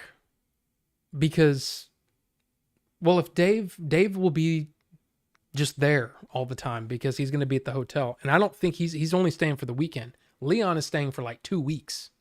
So maybe we'll have Leon on the show again, which was really fun last time. But Leon will be here for 2 weeks. Retro Wolf 88 is going to be there too. So awesome stuff. Awesome. I really enjoy the chill hangout. Well, Knights of Old, I appreciate that. Beware of Greeks bearing gifts. I was typing in Star Wars fan edits in YouTube because I saw an article about them on IGN. Saw your HAL 9000 reviews, watched them, and loved them. Well, thank you. See, look. the a lot of people do YouTube or Twitch or whatever because they want to be like, oh, I want to be a YouTube star or whatever. I did this to help support the Game Chasers movie, Adventures in Game Chasing. It's the reason I started. I was thinking I will do this thing. Well, I'll maybe play a game, you know, a couple of days a week or something. But then once a week, I'll have somebody on from Adventures in Game Chasing. We can talk about the movie and promote the movie. That's how it started. I mean, of course, I wanted to do a movie related channel, but that's kind of how it started. So I never really thought that I would have any real success. You know? I just was like, we'll do the thing. But then I got affiliated on Twitch like almost immediately, which takes forever for most people. I got it in like 2 months. With YouTube, I thought it'll be years before I become partnered on YouTube, monetized, right? 2 things happened. On June 30th, I put out a video about this little movie from India called RRR. And suddenly I got 200 subscribers in like 2 days. It was dumb. So on June 30th, I had 317 subscribers. Then, like I said, almost overnight because of this video, which has got like 40,000 views now, which is nuts. I got like 200 new subscribers. And then I filmed Billy and Jay's last episode for the Game Chasers when we were out and about. And at the end of that video, Billy says, hey, if you enjoyed the episode, head over to Order 42 and subscribe. And I got partnered with YouTube almost immediately. Now, the thing is, having subscribers is one thing. That's just one piece of it. Like if you're interested in doing YouTube, having a bunch of subscribers is only part of it. The rest of it is watch time. You have to have 4,000 hours of watch time. Well, even though I had a very small amount of subscribers, I had people who watched my videos and enjoyed my videos. Here we go. Kevin Smith time. Okay. But so my watch time was really good. And then when that RRR video came out, my subscribers was going up, but my watch time was going way up too, because people were watching the video. Now this can happen. Yay. Did that come through? Did you guys hear that? Okay, that's actually working now. Thank you, Not Gary. I appreciate that. You did not have to do that. I will say this. Never ever feel like you need to do that. I really appreciate it. But I do this because I love doing it. So, there you go. So I appreciate it. I really appreciate it, you guys. But yeah, I do this because it's fun. And I love talking about movies. I love hanging out. Live shows are my favorite thing. I used to do a podcast way back in the day that was a comedy podcast. You're like, why do you have a comedy podcast? You're not funny. Well, there were 2 other guys on the show and we were funny. It was a funny thing. And we were pretty big. And this was before podcasting took off. From 2005 to 2007 was our main years. And we had like 10,000 listeners per show back then. So it was pretty insane. So I can say now, I had a really successful podcast. I was on a record label for about 6 months, which was kind of cool. I got to make a movie. Dude, it's fun, man. It's fun. I love all this stuff.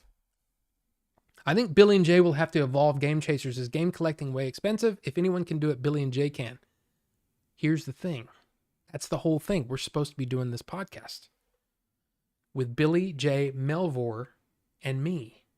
It's going to be really, really interesting. If we can ever do it.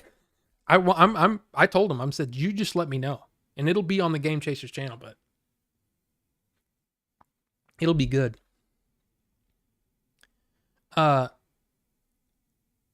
I say, wait, would be interesting to meet Melvor and mentions Short Circuit too. Oh yeah, Melvor's going to be there too. And yes, I quit my job gigoloing. I mean, I was working. I did work on the movie. So on the Adventures in Game Chasing movie, just real quick, I did location scouting. I did helped casting. Basically, I was just another person to run lines, and I had a vote. But then I was script supervisor during production. Post production, I did additional filming. I did some driving. I did. I'm in the movie a few times. So yeah, and I did a lot of sound editing, and sound editing is like taking out stuff. So like, for example, if we're next to a highway, I would go in and remove the highway noise so that the vocals sound crisp and clean. And in some cases, there was nothing that could be done, and they had to dub, which I helped with that too. But basically, I was kind of like just whatever Billy needed, I was there to help. And I loved making the movie. And I'm also writing the next one, or one of the next ones, possibly one of the next ones. But yes, hopefully we will have something new soon. We'll have 24/7 security with the latest state-of-the-art protectatrons, including the one named Fist. What are you talking about, Caleb? But yeah, if you guys want to join the Discord is fun. We have a lot of fun on Discord. It's a good time. And I actually did like a tweet along with all of the announcements from D23 this weekend. So that was a lot, but it was fun. I saw you on the horror movie video on Game Chasers. Then I saw you on Billy's stream and asked you if you had a channel. Glad I got introduced to you through the Chasers. Yeah, see, I just thought that most people came from there. You know? So maybe I shouldn't assume. Do any women from India call you handsome from your RRR review? Not yet. I don't think I'm a 6. Maybe. I'm above average. I'm not like a good looking guy. Like Billy's a good looking guy. Jay's a good looking guy. I'm just kind of Oh God, the freaking O face. That crazy Jay asked us to sub to Rob. I said okay. What voice did I do? That was a while back. Okay, wait. Phantom Menace. Oh no. Oh. You know what? Let me see if I can play that again? I can, right? Okay, I'm going to play Not Gary's thing again. Now, what happened was Carbonite Dreams took a photo of me and did the whole reface thing. So that's my face on Qui-Gon's head. Watch it again. That's me. Now this can happen. Yeah. See, that's me. It's me. Sorry. And hey, Not Gary, you get to see your thing again. But yeah. Jay sent me over, Rob, but I only subscribed as You Are Genuine. Oh, well, thank you. And that, that's... How did I get Leon to do the donation voice? That's, gotta bounce. Would like to catch up the next couple days. Have a good night, Rob. Take it easy, everyone. Had fun. John, thank you, sir. Thank you for being here. Sorry, you're probably already gone because I'm way behind. Was I actually in the movie? Yes. I was in the movie. I play 4 different characters. So, yeah. Yeah. Thank you for not casting Pat. Well, Pat, that wasn't a me decision. That decision was made before I came along. The GCU, right? I want to see you get killed in a horror movie and axe through your head. We've been talking about that we actually want to make a horror movie. And yeah, I told him I want to die immediately. Whatever it is. I want to be one of those. I want to be the guy that maybe Originally, the plan was I would be like a professor. And I'd be like, oh, well, the werewolves and mermaids can't coexist on the same plane of existence because, and then just be killed. I just made that up. I don't know. Pat rubs his face on men's underwear. Not Gary. I didn't notice until now. What did you not notice? Which part? Oh, someone put Melvor's face on Darth Maul. Oh. Do I have Instagram? I do, but I don't do anything. And yeah, I was the old game store. And then, something about the front of the building, going through the front of the building. And I'm like, the guy that owned this place, it's his own house. Well, see you later. And that's it. And then, but I'm also other things in the movie. So, honestly, Phil, I'm in there a lot simply because I was there. I was one of those guys I was there for almost every reshoot or every pickup shot that we had to do. So it just made sense. You put something on me, over me, something, and I'm going to be in it. Now, originally the plan was me only be at the part toward the end at the shot with the party. And there's Dave, and I'm standing next to Dave with my shaved head. So that's the other part. And then the other part has to do with that. And then the other part is more of a voice during a dream sequence. It's my voice. Anyway. It's the 4. Star Wars head guy, right. Give Crazy Greek money. Hey. Nightbot, chill with you don't have to put 2 things at once like that, you freaking nut. But you know what time it is? You know what time it is, guys? It's time for Have You Seen This?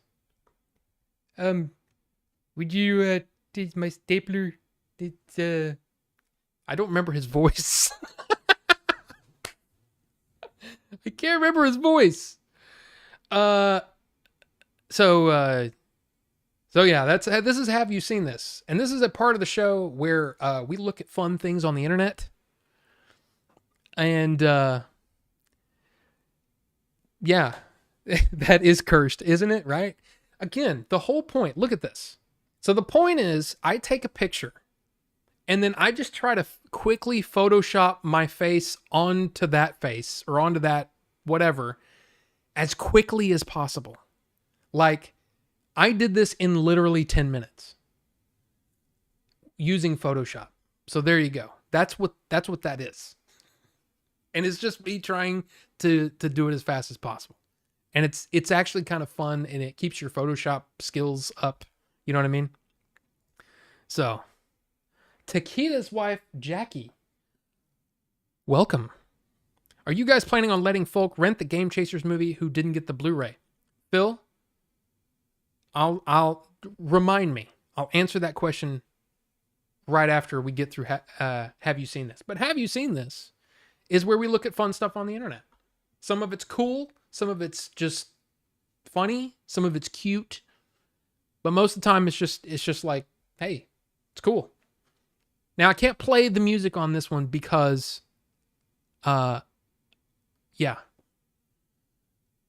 Because it'll get my channel strike and no. So anyway, here we go. It's very cool.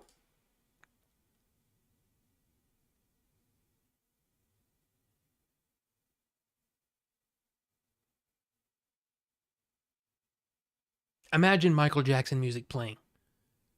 Holy crap, that's cool. That is freaking cool. And this is just, look, it's just a cosplay for for Bo-Katan from The Mandalorian. And I think that's sweet. Look at how cool. Look, I'm not one of those people that I'm not a big, like, half-ass anything. If I was going to cosplay, it would have to be something like this, where it's like the full thing. And I think that's awesome looking. So I just wanted to show it off. I thought it was cool. Now, what do we got next? The future of fireworks. This, again, can't play the music because people on the internet just like to put music on stuff, and that's a problem. But this is so cool, I had to show you. It's just neat looking. So a bunch of drones with lights. Watch this crap.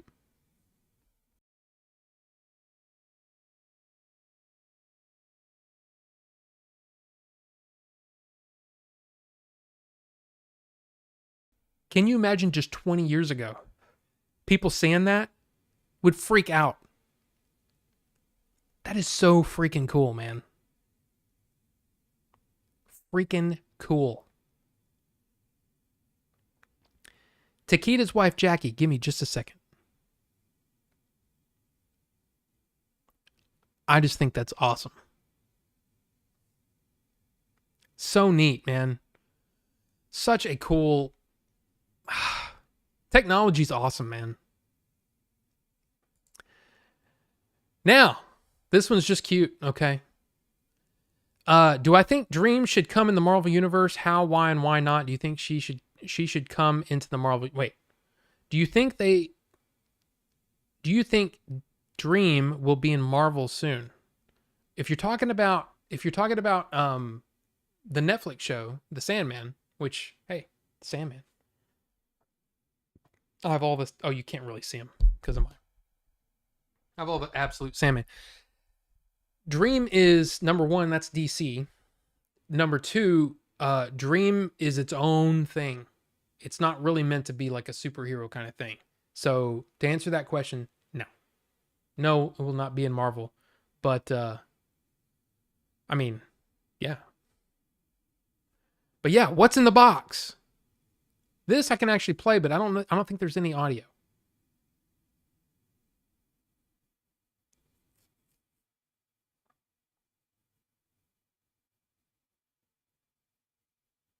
I just think this is really cute. The way that this dog reacts. Come on, how does your heart not just melt looking at that? Come on. Come on.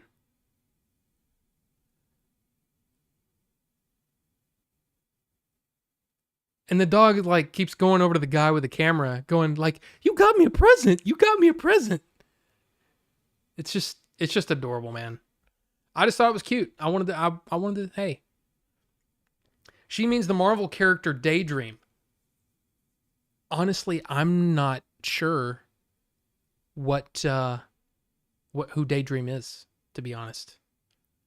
So I apologize, but I'm not sure. Bonobo Juice. HelloFresh is ruthless with their meals these days, right? Welcome, Bonobo Juice. Good to see you. Now this one, okay, we were talking about VR. We were talking about The Walking Dead earlier. Watch this. We can play this one because it's the guy singing, but watch this.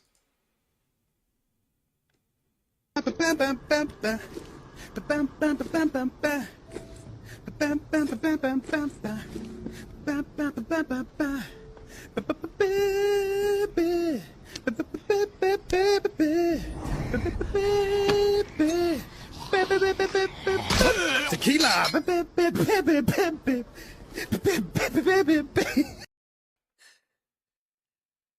Come on. That's funny. That's funny. Wait, did I miss something else? Yeah, I mean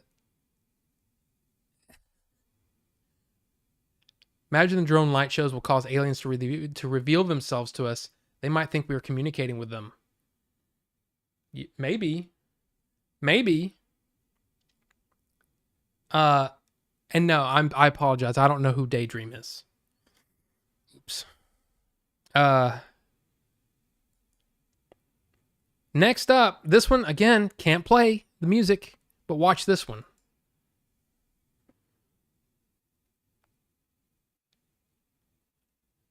Dude.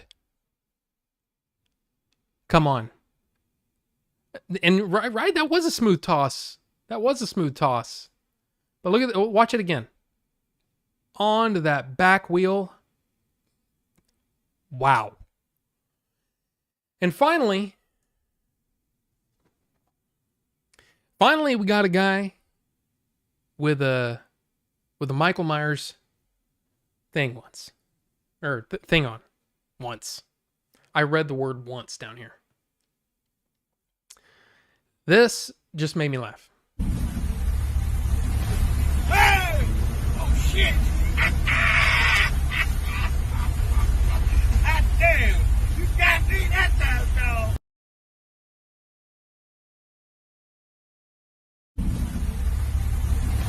Hey! Oh, shit! God damn! You got me that time, dog! Come on, man. That's awesome. That's awesome.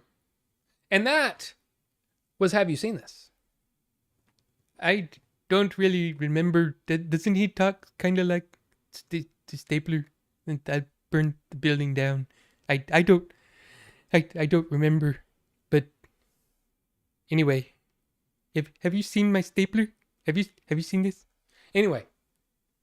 So yeah, there you go. Have you seen this? We did Have You Seen This week with a new thing and everything. I mean, with a new, yeah. Come on. It's great. Walking Dead, Saints and Sinners, great VR game. Walking Dead Onslaught, atrocious VR game. Thank you, Bonobo Juice. I did not know that. Now, going back. Phil, right? Phil said,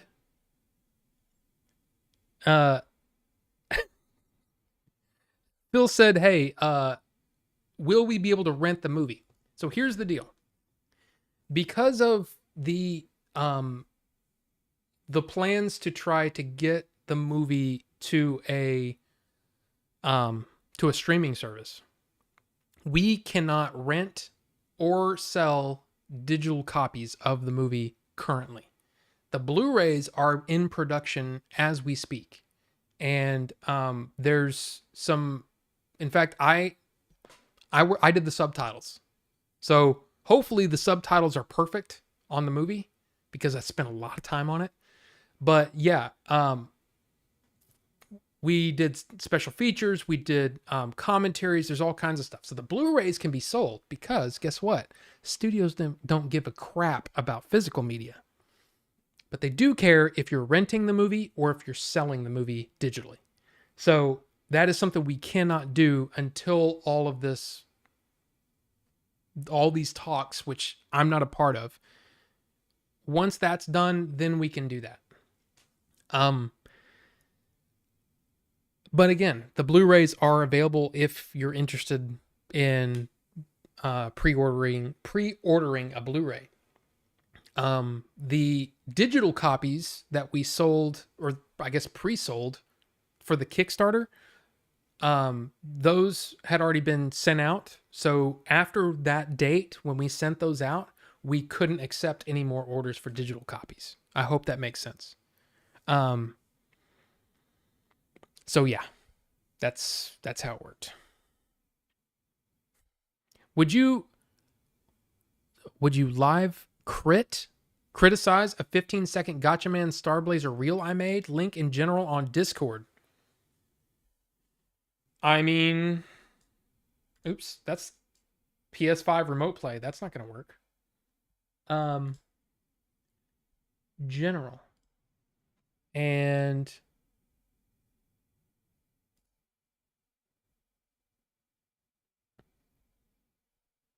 you ready?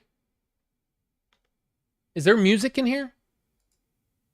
I hope there's no music. I'm not even logged in to Instagram on my PC. If that gives you an idea. Just not a big Jello Flubber Fart. Welcome. Love the name. That is a great name.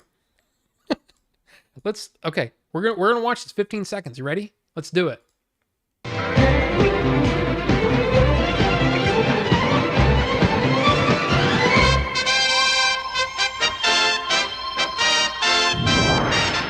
Battle of the Planets. Dude, I love it. I love it so much. You just don't know, man. Well, you probably do. If you're a fan of GeForce, or if you're a fan of Battle of the Planets / Gotcha Man, all of those things. Come on, that is very, very nostalgic for me. I loved that show. Loved it. Look at that thing. Battleship Yamato.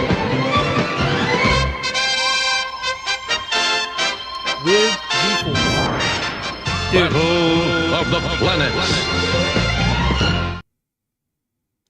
In fact, I was confused there for a second because I thought it was all one thing, but now dude, I would totally love to see that. But I love GeForce, Battle of the Planets, and Star Blazers. Come on, all good. Very, very cool. Favorite guilty pleasure. Okay. What is my favorite guilty pleasure TV show ever? For me, it's Power Rangers and its OG Japanese series, Super Sentai Jetman. You've never heard of Star Blazers, Carbonite? Or GeForce? Battle of the Planets? Gotcha, man? Okay, so Battle of the Planets was basically someone in America bought the rights to Gotcha Man that was in Japan, and they wanted to make it all Star Warsy. So they added some very, very Star Warsy looking title cards. You can see the theme song. The theme is out there on the YouTubes. But anyway, they added in a character that was meant to kind of be like an R2-D2 kind of character that would talk to the audience and explain what's going on. But they also took a lot of the sort of adult content out for America for, after school cartoony kind of stuff. So Battle of the Planets that's what I grew up with. But now Gotcha Man is something I want to see. I've never seen it. The original thing. But and then you've got Star Blazers, 2 separate shows. Star Blazers is a show about, it's basically a ship in space fighting monsters and stuff, but it's like a sci-fi show, but it's almost like you're on a boat. So it's kind of a sailing kind of show, but it's in space, and just seriously, holy crap. I can't believe it. I mean, if it looks cool, look into it, because Star Blazers is awesome. Gotcha Man is awesome. I say it's awesome. I've never actually seen it. I know the GeForce / Battle of the Planets, the Americanized version, was awesome for me. I have a feeling that I wouldn't like it now, but I might like Gotcha Man, if that makes sense. You collect 70s Japanese toys and manga. Have you met or do you know of Scott Kinney? Because he's, like I said, he was the producer on our movie. He loves that stuff. He's got, what is it, Shogun Warriors? Is that what it's called? From the 70s. And he dude, I guarantee you both of you would get along great. Get along great. But guilty pleasure TV show, I'm trying to think. I don't really... To me, guilty pleasure means that I really, really love it and not a lot of other people like it.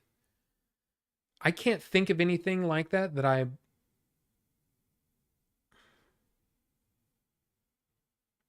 I mean, it may be something like Battle of the Planets, because Battle of the Planets, not many people have heard of it, but man, I don't know. Red Shoe Diaries. Favorite guilty pleasure movie. I am only basing this on the Rotten Tomatoes score because the critics didn't like it. But I love Speed Racer. The movie the Wachowskis made with Emile Hirsch and John Goodman and Christina Ricci and Susan Sarandon. I love that movie. I love that movie. I don't care if people say it sucks. I love it. I think it's great. If a friend asks to borrow $2 at the convenience store, I say, gotcha, man. Bonobo juice. Bonobo juice is another one of those, for some reason, has been around since the old Switched On days. So, thank you, Bonobo Juice. There you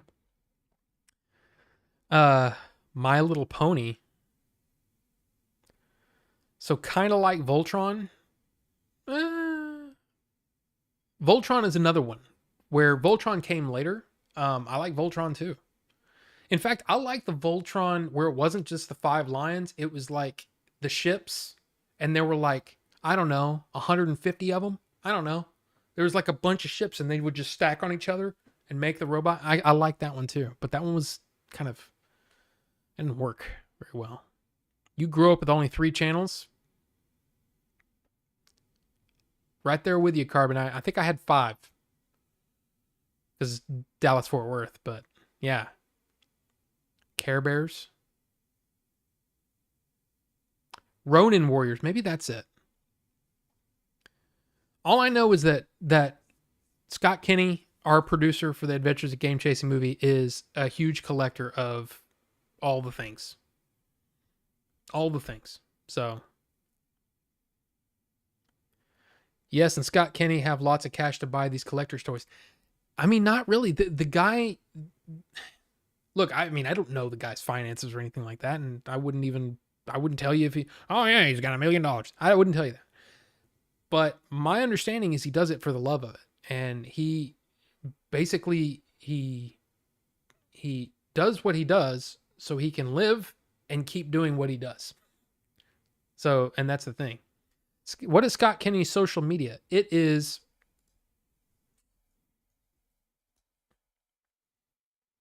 Bam.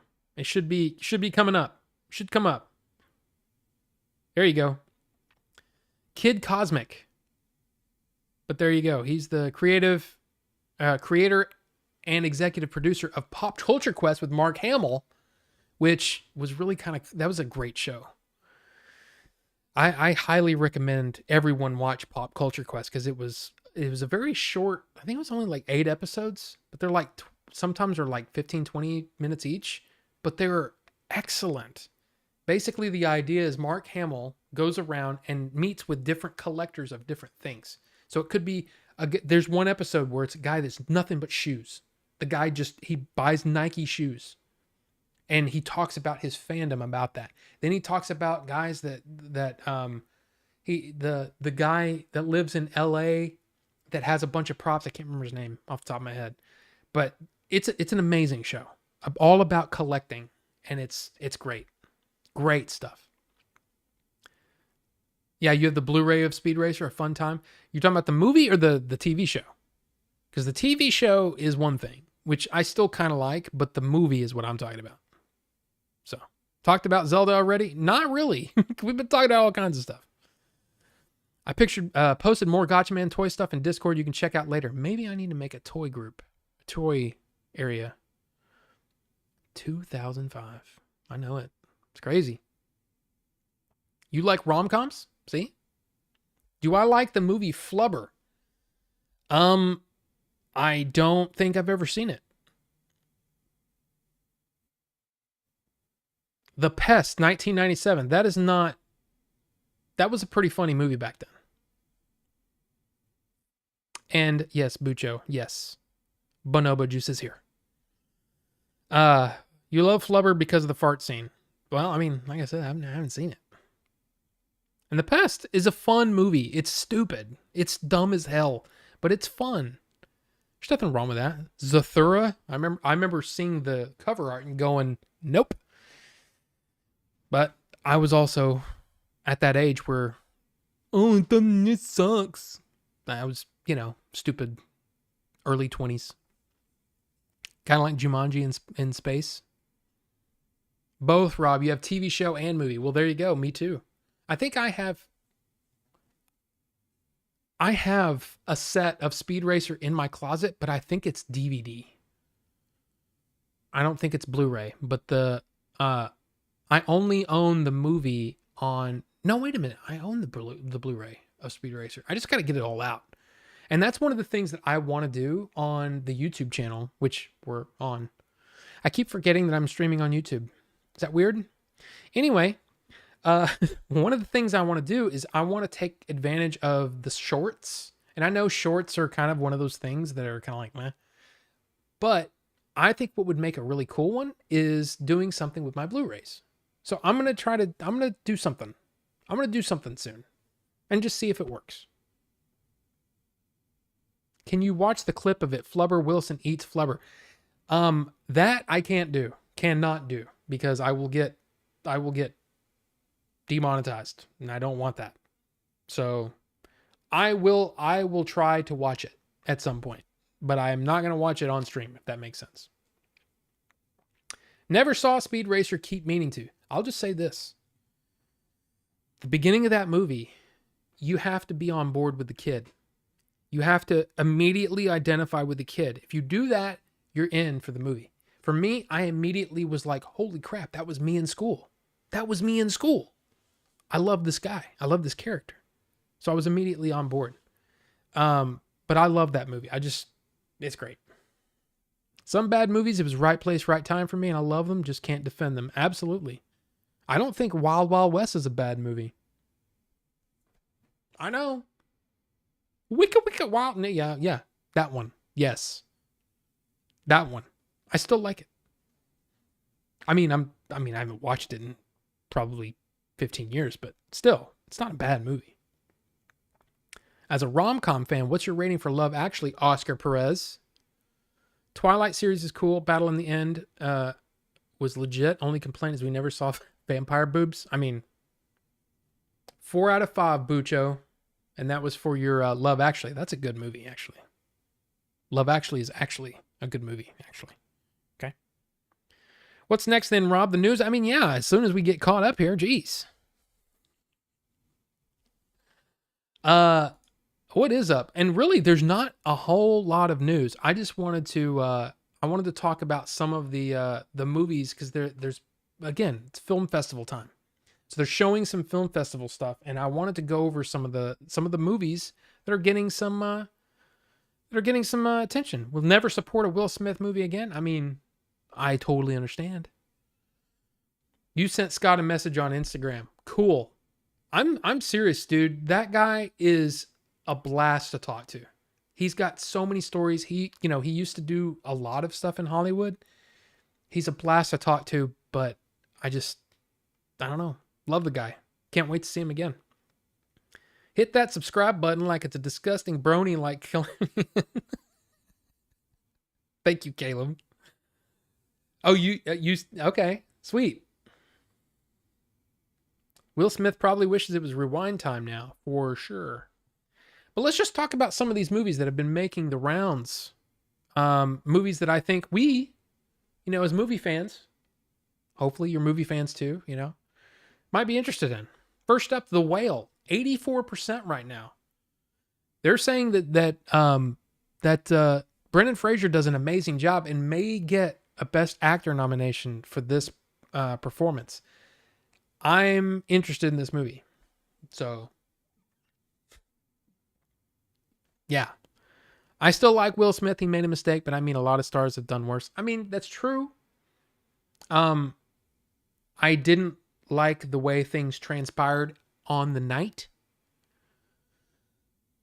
But, look, again, there's a man that does that. There's something wrong. And I hope he gets help. He's so fat now. He looked like me. He's not this big. And this big, he's got like a suit on. So I'm really, really excited about The Whale. Next up, Confess Fletch. We talked about this one. John Hamm playing Fletch. 90% right now. 21 reviews. That's not that many, but still 90% is not bad. I'm excited. Okay? Smack that like button like it has your wife's name in his mouth. Yeah. Encino Man, as I believe is known in America. Yeah. California Man, that's what it was called. I hope that guy eats flubber. Next up is a movie that the trailer recently came out. The Fabelmans, Spielberg's movie. And it's basically his it's almost like autobiographical. And when I heard that this movie was being made, I was kind of like, I mean, okay. But then I saw the trailer. If you love Spielberg like I do, this movie is going to make you go, okay, I need to see this movie. The Fabelmans is again about his life and making movies and stuff. I think it looks great. I'm really excited. And finally, I will tell you about. I'm just gonna make a judgment call. I would say most people in this chat love this director, like absolutely love this director, including his Star Wars movie, and that is Rian Johnson. But no, the reviews for Glass Onion have come out, and they say that it's awesome. I know that Rian Johnson is not exactly the the number one director around these parts, especially. But yeah, Glass Onion is even better than Knives Out. In many ways, it's a more fun movie than the first. It's more pleasing in most respects and neck in most others. It manages to recapture the magic of that picture without resorting to replication or imitation. It feels, frankly, like something of a miracle. Blah, blah, blah, blah, blah. A lot of good things about Glass Onion, which is the Knives Out sequel. I am super excited about it. I love Daniel Craig as Benoit Blanc, and I'm really, really excited for this movie. So I apologize. To those of you who, twitched a little bit when I said it was your favorite director. I like Rian Johnson. I like him. I like the fact that he was just kind of like, I think that's kind of cool. But anyway. And yes, I am also loving the hit the like variations. Thank you, Calum, for bringing the creativity when it comes to that. It's great. Will Smith deserves to eat flubber. Whoever saw that movie knows what happens to you when you do eat it. Not a pretty sight. You're very themed on your comments there, Jedi or Jello. Jedi flubber fart. But yeah. What was your rating on the 4-star rabbit scale for Spielberg's West Side Story? I still haven't watched it. I need to see it. I know I need to see it. I just haven't seen it yet. What has Peter Jackson been doing lately? I'm not actually sure. Well, he did that Beatles documentary that won a bunch of awards. But yeah, that's what I think he's been doing. Phil, look, I'm sorry. I had to do it. I have to every now and then just poke the bear a little bit. You know what I'm saying? Just poke it a little bit. I know, Rian Johnson. Hey. Eating Twinkies, Carbonite Dreams. I mean, possibly. Has Rian Johnson started making his Star Wars trilogy yet? Probably not. 2-word review, ass onion. You have autism and ADHD. Well, Jello flubber fart. I mean, all right. I'm not sure. I'm just saying your comments are they're flubber based is what I was trying to say. Last I saw of him was a World War I doc, not dark. Huh. Like I said, I haven't heard much about Peter Jackson lately. Favorite Jim Henson movie or series? Mine is Dark Crystal still, but I need to watch and read the Storyteller series he did. I have never seen The Storyteller, but I will tell you of something else that if you have not seen this and you're a Jim Henson fan, you need to watch this Christmas. And that is Emmett Otter's Jug Band Christmas, which may be my favorite Jim Henson thing, only because it annoys the ever-loving crap out of my wife. She can't stand this. But I love Emmett Otter's Jug Band Christmas, and I grew up with it. It was on HBO. It's like 40 5 minutes. It's not even an hour. But if you have not seen this, you should watch it. It's great. It's got some great music in it. Like if you like the music and Jim Henson's style, the way he writes fun lyrics and stuff, you're going to love this. It's great. So there you go. Caleb watches Dark Crystal with half a chub. I mean, maybe. Well, Jello Flubber Fart, you do whatever you want to do. I mean, not whatever you want to do. That's kind of scary to say. But you know what I'm saying. Within reason, hey, welcome and have a good time in here. It's fun. Every time I see the Gelfling... Caleb, oh, man. I like Docs and some Beatles music, but Christ, I would not sit and watch 4 hours of studio B-roll. Boring. I mean, hey, who knows? It may be great. Jim Henson puppets kind of creep me out. I get that. And Labyrinth is really good. Labyrinth is probably my favorite, though. It's not just something I've seen, it's what I do. Dark Crystal is awesome. I love Dark Crystal, but Labyrinth was probably my favorite. I don't know, man. Dark Crystal, I watched a lot. But anyway, look, we've only really got a couple of things here that I wanted to talk about. First up is this. Netflix reportedly wants to move away from binge model releases. So, I talked about this briefly when I was talking about Cobra Kai over on my last video. So, here's the deal. It's thing. I understand why people would not want this, but from a studio standpoint, it absolutely makes sense. So Netflix as a content creator now, it's not just providing content, others content. It is actually content creation. In order for their content creation to really grab hold, what helps is that you've got a number of weeks that you can tell this story, and then a number of weeks that you can get buzz about, right? People start talking about it, and then they talk about, whatever, and then people come together and all that stuff. It's one of those things. I understand that from a customer standpoint, it may be it may be disadvantageous. Like a show like Cobra Kai, I said it on my review. Even though I enjoyed the season overall, after about week 2 or 3, I might be like, I don't care.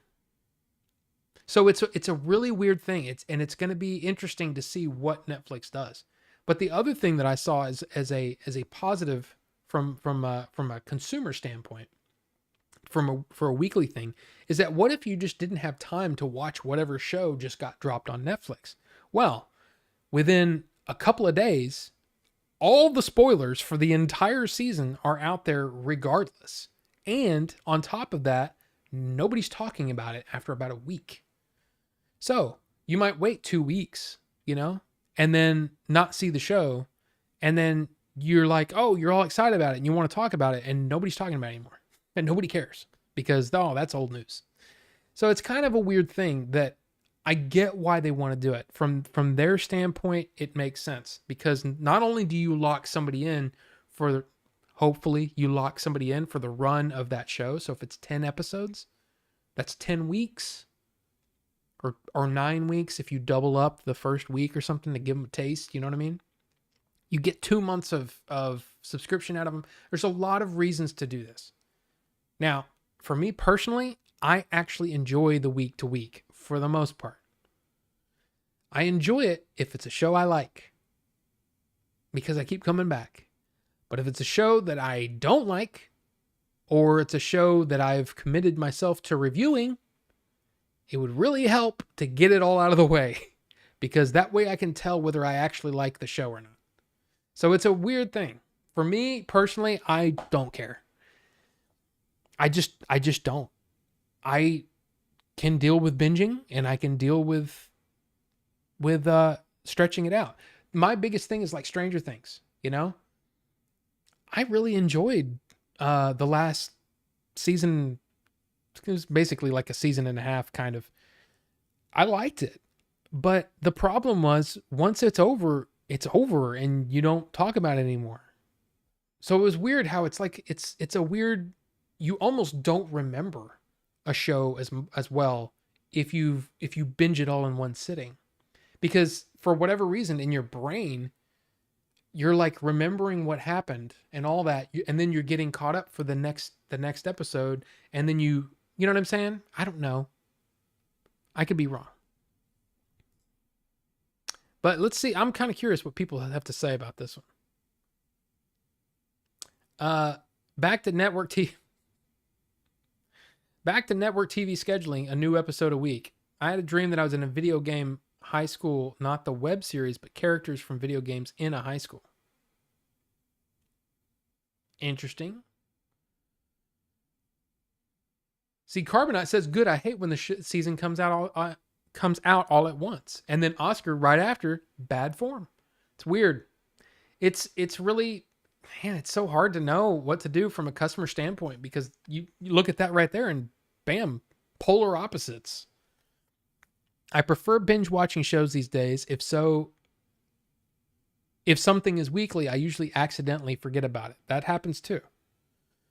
I can't keep up with stuff consistently spread out over weeks. Either I'm watching or I'm falling off. And that's kind of how I have been as well. And Squiggles is here. Welcome, Squiggles. Good to see you, sir. I'm waiting on this Quantum Leap reboot or continuation, right? I'm interested. Even though I will say that I watched every episode of Quantum Leap, but it is not rewatchable. It's just, it's kind of cheesy now.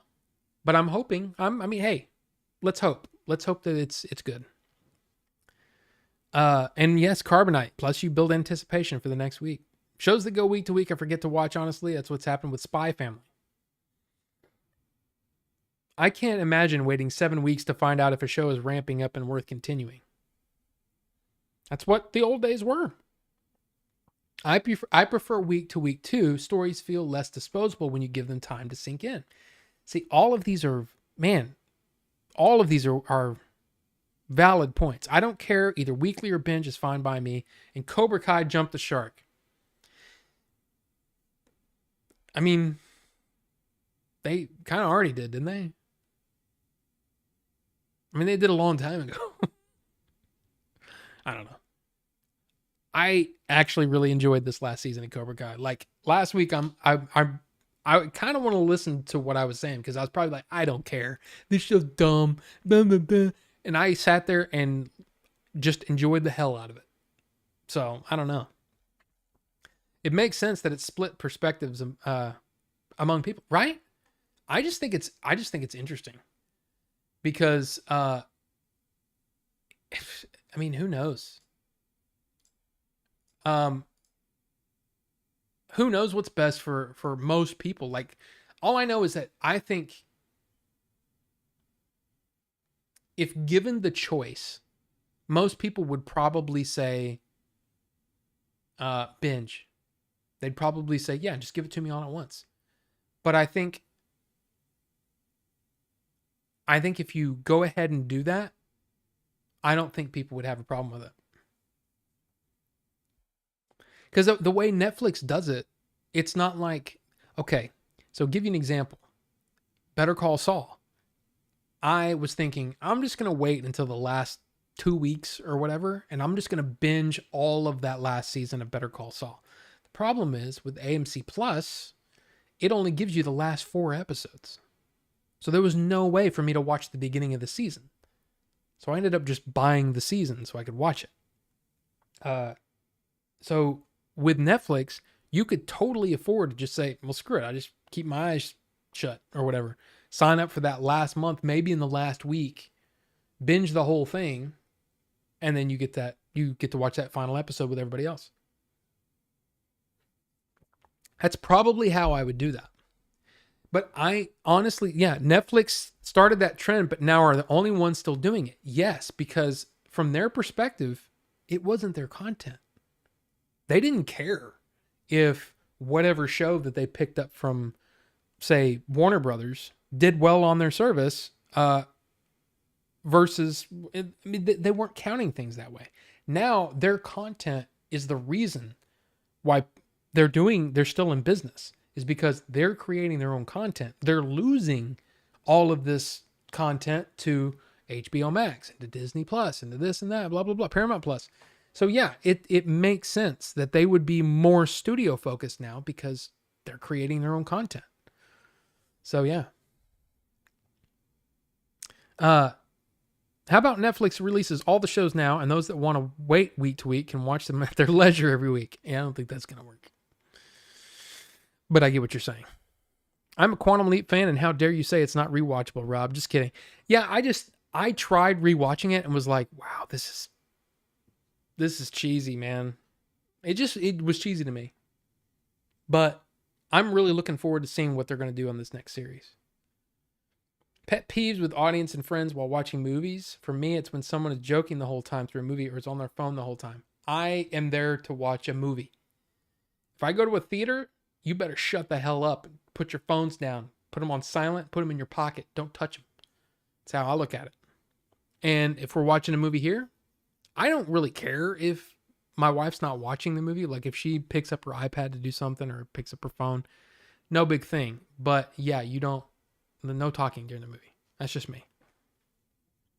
But then again, it depends on the movie. Sometimes the movie warrants that. You know? But anyway. And yeah, Magnus, this stream is still going. Did I ever have to yell at someone during a theater? Did you ever fight anyone there? I've never fought anyone. I have given people dirty looks. There was a kid behind me, and I say kid, probably like 12 years old, something like that, kicking my chair. I turned around and I said, "Hey, can you knock it off?" And then the parent went, "Hey, stop that." And I turned around and I was like, and then they kicked me again. And I turned around and I went, "Seriously?" And I got up and I moved. And I was really disruptive doing it. So hopefully, whatever. But that's more of a passive aggressive thing. That's not, hey, I'm going to get in a fight with somebody. You know what I'm saying? So. They are trying to figure out why Sam leaped, so I hope we get to see that character, right? I like Alamo Drafthouse. They kick you out if you're talking. I've never been to an Alamo. People have been shot in movie theaters and beat to death. Yes, I know. If it's a comedy or horror movie, I get it. But when it's heavy story-based, I like complete silence. Yep, me too. Do what you want during the movie, but don't ask me 21 questions because you decided to dink around on your phone. Exactly. There are people in my family that want to ask me what happens. And I'm like, okay, we're watching the movie so you can watch the movie. If you don't want to watch the movie, just say so. My mother-in-law wants to know how a movie ends before she watches it.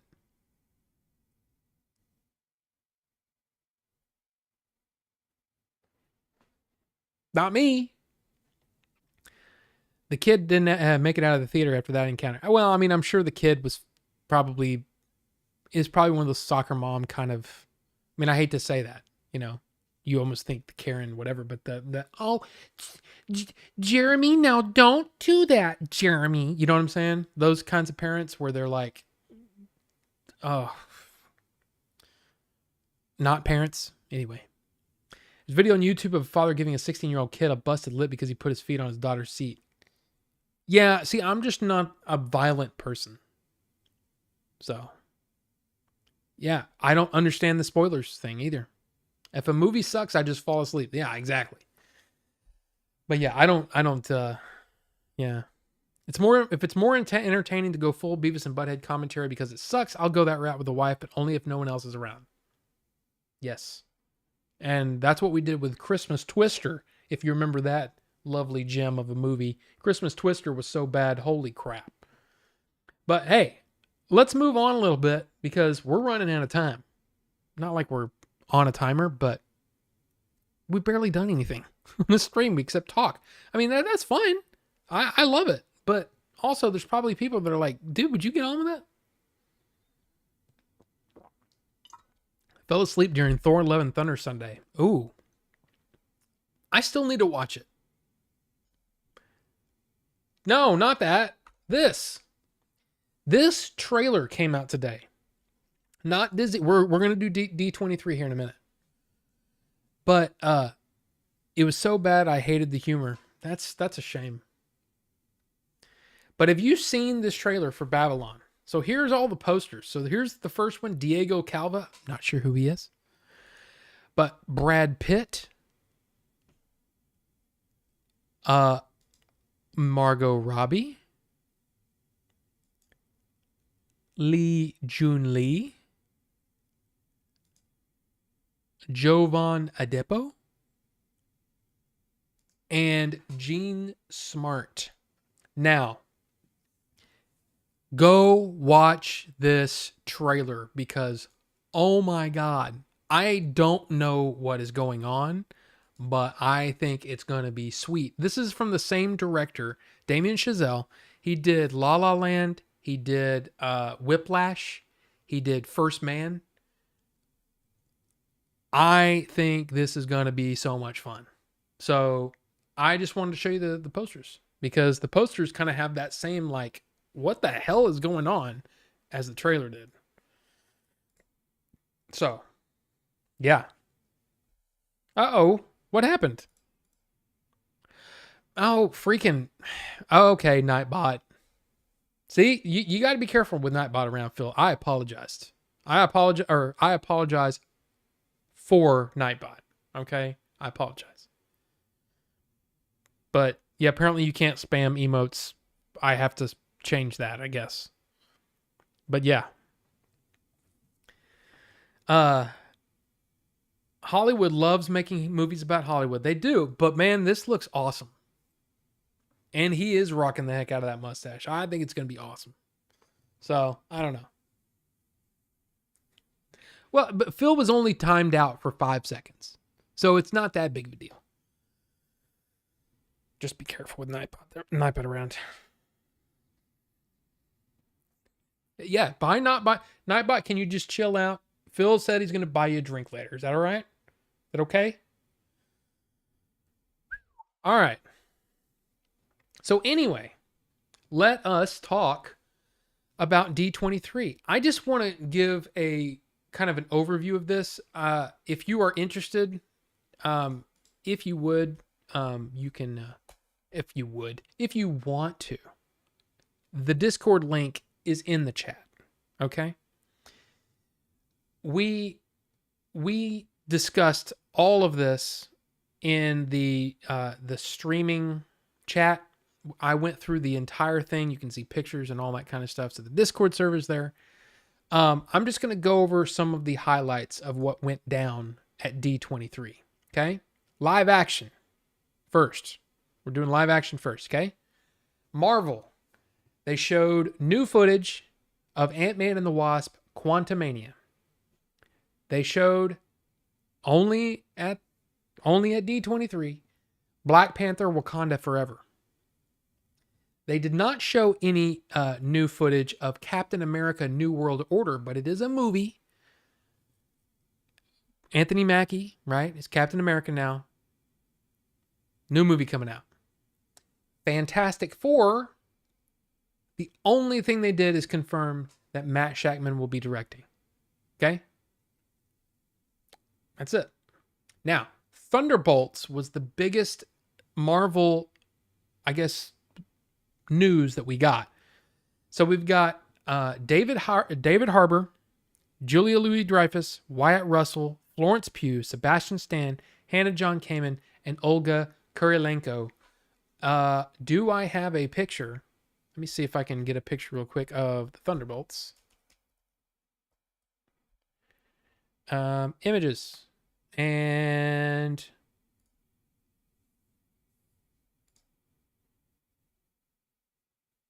bam. So Julia Louis-Dreyfus on the left. You've got Ghost, played by Hannah John Kamen. You've got Red Guardian, played by David Harbour. Yelena Belova, played by Florence Pugh. The Winter Soldier, played by Sebastian Stan. U.S. Agent, played by Wyatt Russell. And Taskmaster, played by Olga Kurylenko. So that is the new Thunderbolts team, which is kind of cool. It was kind of cool news. All right, what do we got? Anything? Disney showing a Visa symbol is giving me Disney World PTSD. LOL. Sorry, Caleb. I will smash the human overlords. Nightbot, you wouldn't hurt me, would you? You just kind of gave me an eye and we're just going to move on. Okay. Lucasfilm movies. Indiana Jones 5. A trailer was shown to the crowd only. So we haven't seen a trailer for this yet. But I did think it was pretty funny when Harrison Ford addressed the room and also revealed that this will be his last time playing America's favorite archaeologist. I'm done, he said. I will not fall down for you again. So that's the thing. This is the last time. But we also, because of some new... Well, we'll get to that. Willow. This is not theatrical. I don't know why this is in the theatrical section. But this is the new series coming on Disney Plus with, of course, Warwick Davis. Willow. The series looks great. A new trailer is out. It is fun. I really, really enjoyed the trailer. And Christian Slater is going to be in the show. That's cool. Indiana Jones 5, The Curse of the Broken Hip.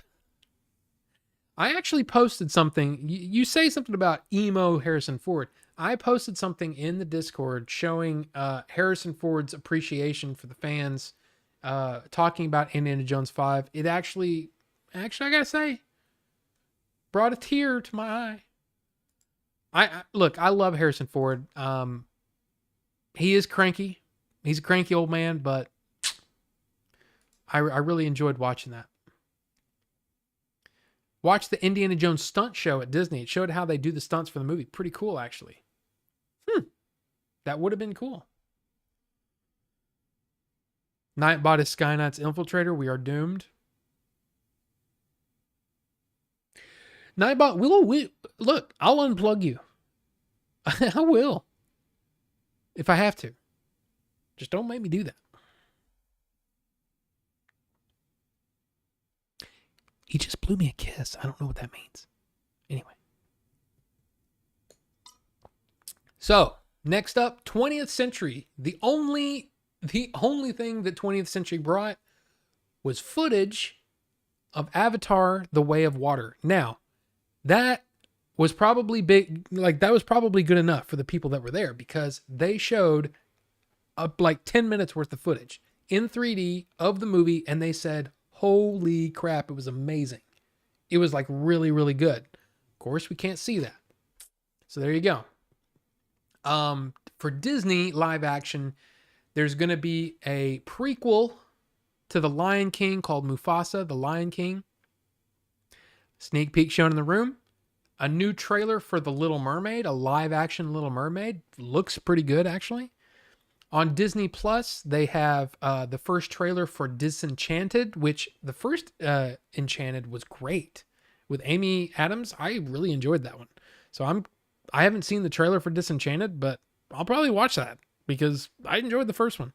Hocus Pocus 2, I don't know anything about that. And then Peter Pan and Wendy. Animated, we've got Elemental. They just did some whatevers. The lead actors revealed Elio. Is that how you say that? Elio. America Ferrara. New Pixar movie. Inside Out 2 confirmed. Amy Poehler returning. Strange World, a new trailer released for a Disney animation feature film. Interesting, kind of a weird trailer, actually. I saw that. And Wish, Disney Animation Studios' next original feature film is revealed fall 2023. There you go. Let's see. I watched Harrison Ford saying this is the last time. No shit. Dude's what, 80? Yes, he is. Yeah, he is. But it was, like I said, it was still like one of those things where it's kind of like, man, I really enjoyed seeing that side of it, Harrison Ford. So television, Marvel, Ironheart. Shakira Barrera joins the cast. Premiere date TBA. Secret Invasion, full trailer for that one. If you haven't seen the trailer for that looks freaking awesome. Samuel L. Jackson looks great. Armor Wars.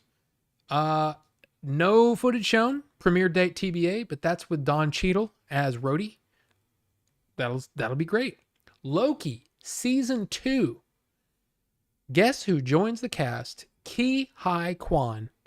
I love Ki Hai Kwan. I just love the guy. Love him. I've loved him ever since Indiana Jones and the Temple of Doom. Love it. And then he was in Goonies, amazing as Data. And then didn't see him again until Everything Everywhere All at Once. And holy crap, he was amazing in that.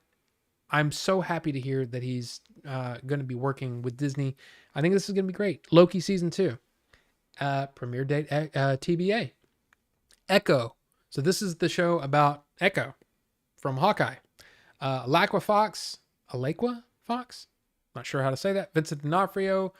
Graham Greene. There you go. Premiere date TBA. Daredevil.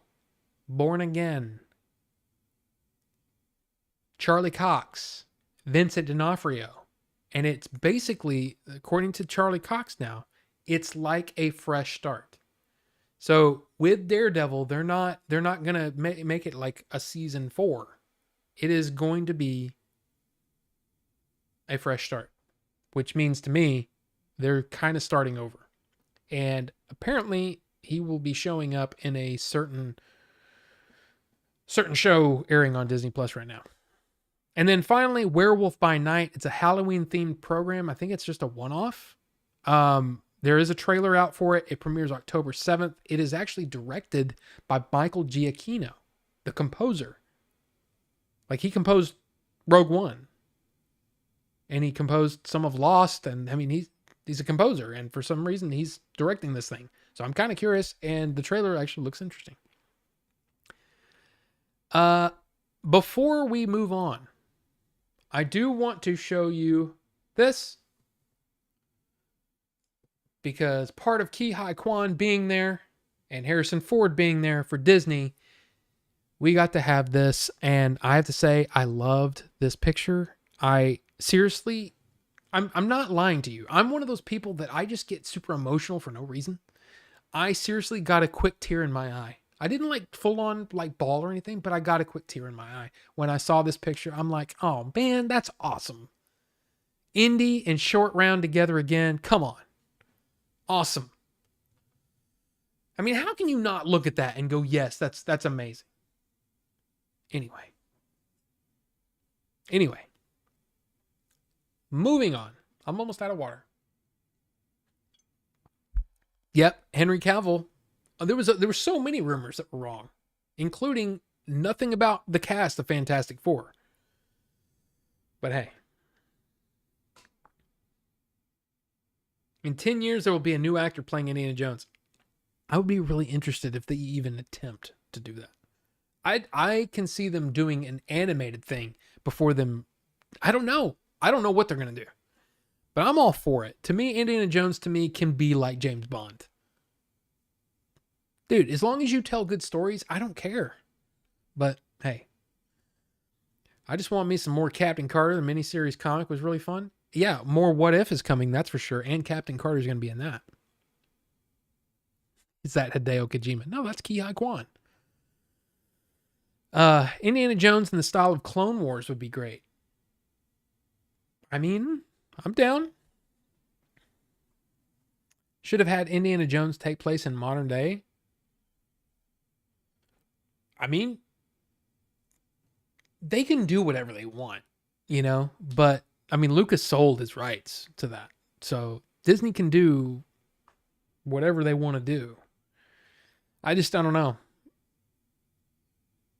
It'll be interesting. Either way, whatever they do. But continuing on, Lucasfilm, Andor, the final trailer. It premieres September 21st. Look, I'm just going to say this. if you are already on board with Andor, there's no need to watch the trailer.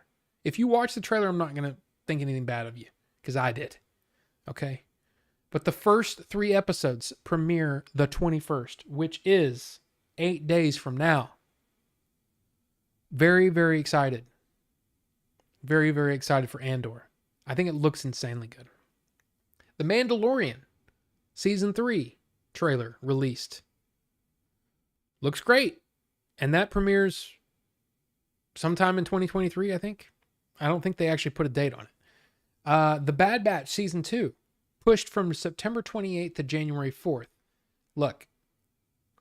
Oh, and then also Tales of the Jedi short form animated anthology series set in the Star Wars universe revealed the first trailer, October 26th premiere. I will say this. There's a lot of people that were saying, what the hell? Who cares about these cartoons? I'm telling you, these cartoons, the Bad Batch, the Clone Wars, and Rebels, some of the best Star Wars content we've ever gotten. Ever. So if you're counting those out, I'm just telling you, as somebody who's into lore, Star Wars lore, you're missing out on some really, really interesting stuff. Okay? I'm just saying that. If you don't want to watch it, that's your choice. But don't sit here and tell me that it's crap, because it's not. Okay? It's one thing that I will, if I could talk to John Campea, like if I could actually have discourse with him, I'd say you are absolutely wrong for shitting on any of the Lucasfilm animation, because it's stellar. Even the animation in whatever Resistance is stellar. Unfortunately, the story wasn't great. But Clone Wars, Rebels, come on. That's some absolute top tier Star Wars stuff. Amazing stuff. So anyway.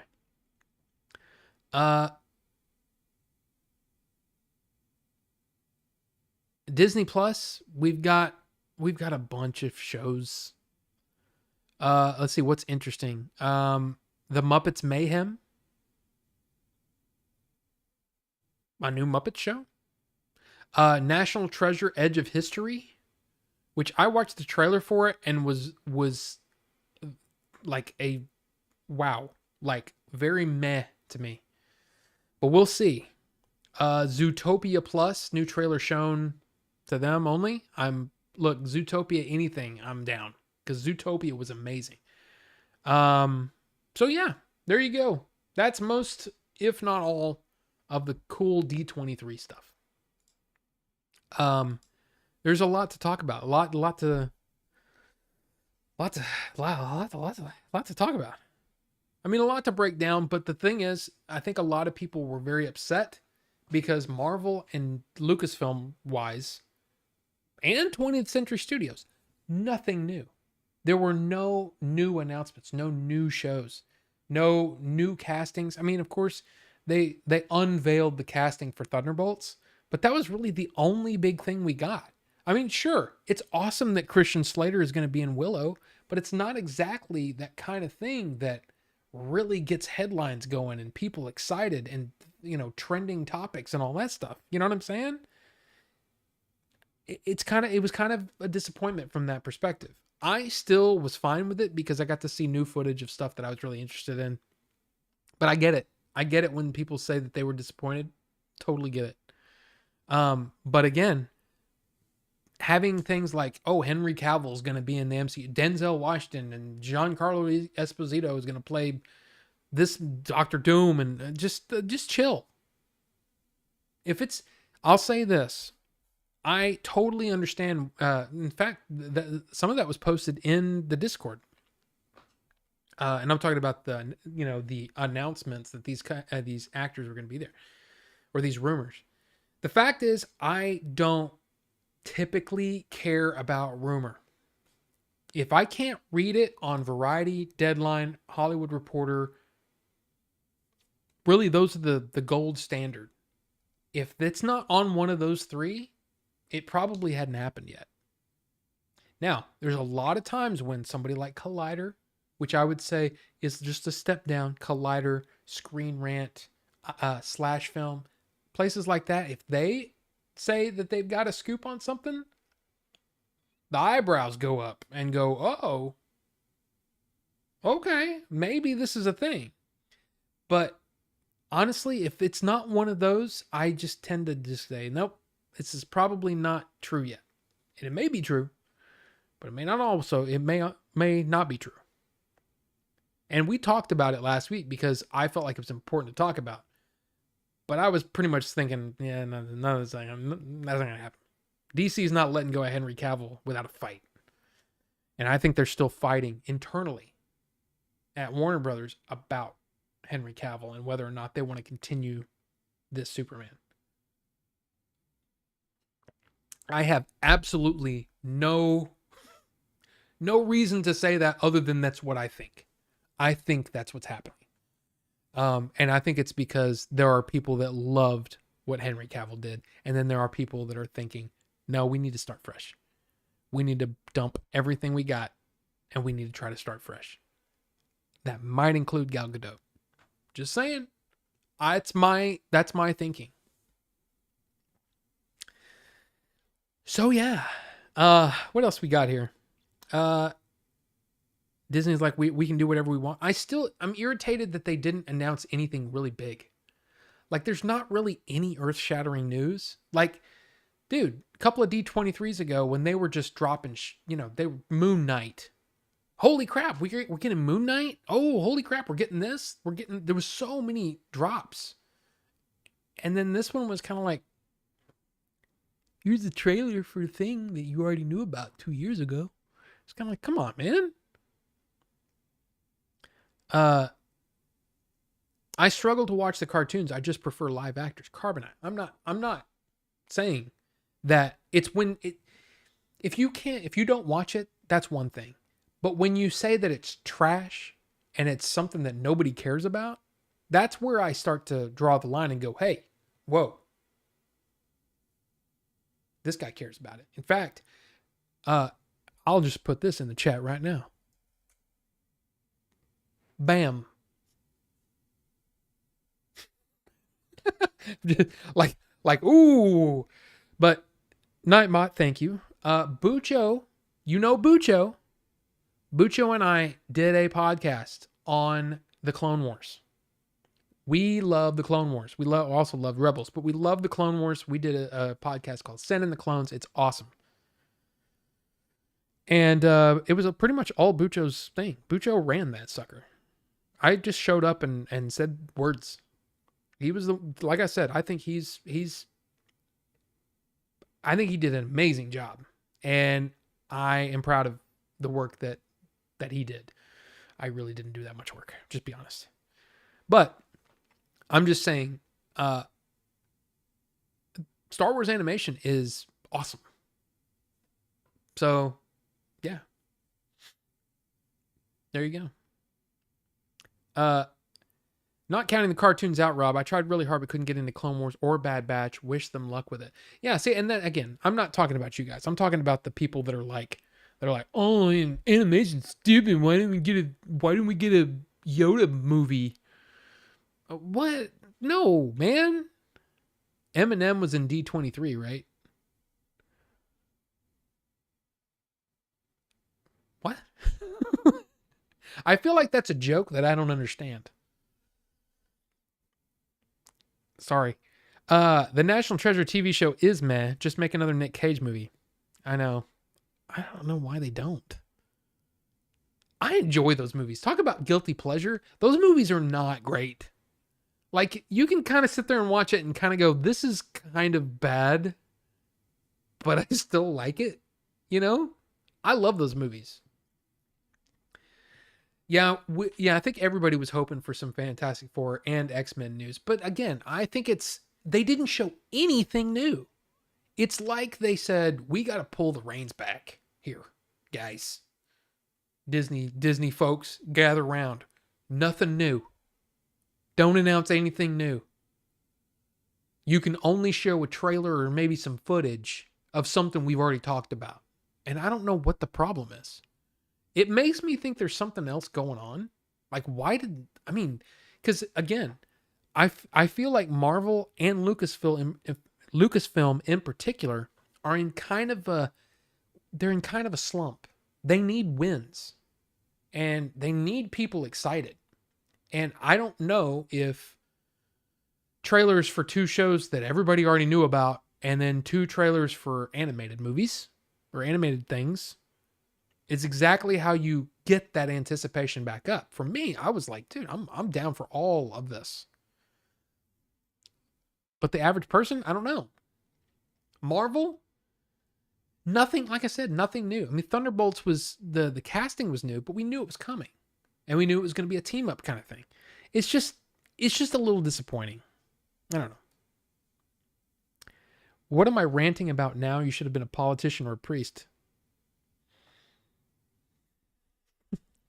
Magnus, you may not be far off.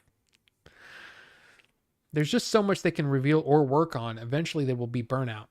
That's another thing. I kind of feel like a lot of people are burned out from Marvel. And I get it. I totally get it. As far as I'm concerned, if it's a good story, I'm down.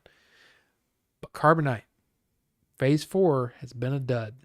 So far, hasn't been a whole lot of wins in Phase 4. True. Disney animation is top tier? Yes. They made a huge mistake announcing so much so soon, in my opinion, that it happened at E3 sometimes, and the next year they don't have anything to show. Yes. I believe the script for National Treasure 3 has been written and sent to Nick Cage and Diane Kruger. I read that somewhere. No, I think that is a thing. I just don't know if they're actually going to do it. Phase 4 recap time? Like what's in Phase 4? Phase 4, it should be, okay, Doctor Strange in the Multiverse of Madness, Thor Love and Thunder, is Black Widow part of Phase 4? Hold on now. Oh my gosh, I hit the wrong button.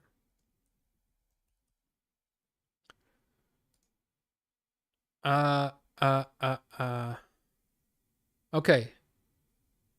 Phase 4, Black Widow, Shang-Chi, Eternals, Spider-Man No Way Home, Doctor Strange, Thor Love and Thunder, Black Panther Wakanda Forever. Television series, WandaVision, Falcon and the Winter Soldier, Loki, Hawkeye, Moon Knight, Ms. Marvel, She-Hulk. From my perspective, okay, I'll just tell you what I think is worth watching. Black Widow, meh. Shang-Chi, yeah. Eternals, eh. Spider-Man No Way Home, hell yeah. Doctor Strange in the Multiverse of Madness, probably. I liked it. Thor Love and Thunder, haven't seen it. Wakanda Forever isn't out yet. WandaVision, hell yes. Falcon and the Winter Soldier, I liked it. Loki, loved it. Hawkeye, really liked it. Moon Knight, kind of liked it. Ms. Marvel, really liked it. She-Hulk, it's still going. Bam, bam, bam review. There you go. There's your Phase 4 Marvel review right there. Bam. Nick Cage isn't returning, unfortunately. Yeah, I mean, the thing is, there's a lot of shows, a lot of movies, but this current phase of Marvel films and shows don't connect. You're absolutely right, Phil. And that's the thing. It feels very, yeah, and it's kind of a bummer. So that's a big problem. A big problem.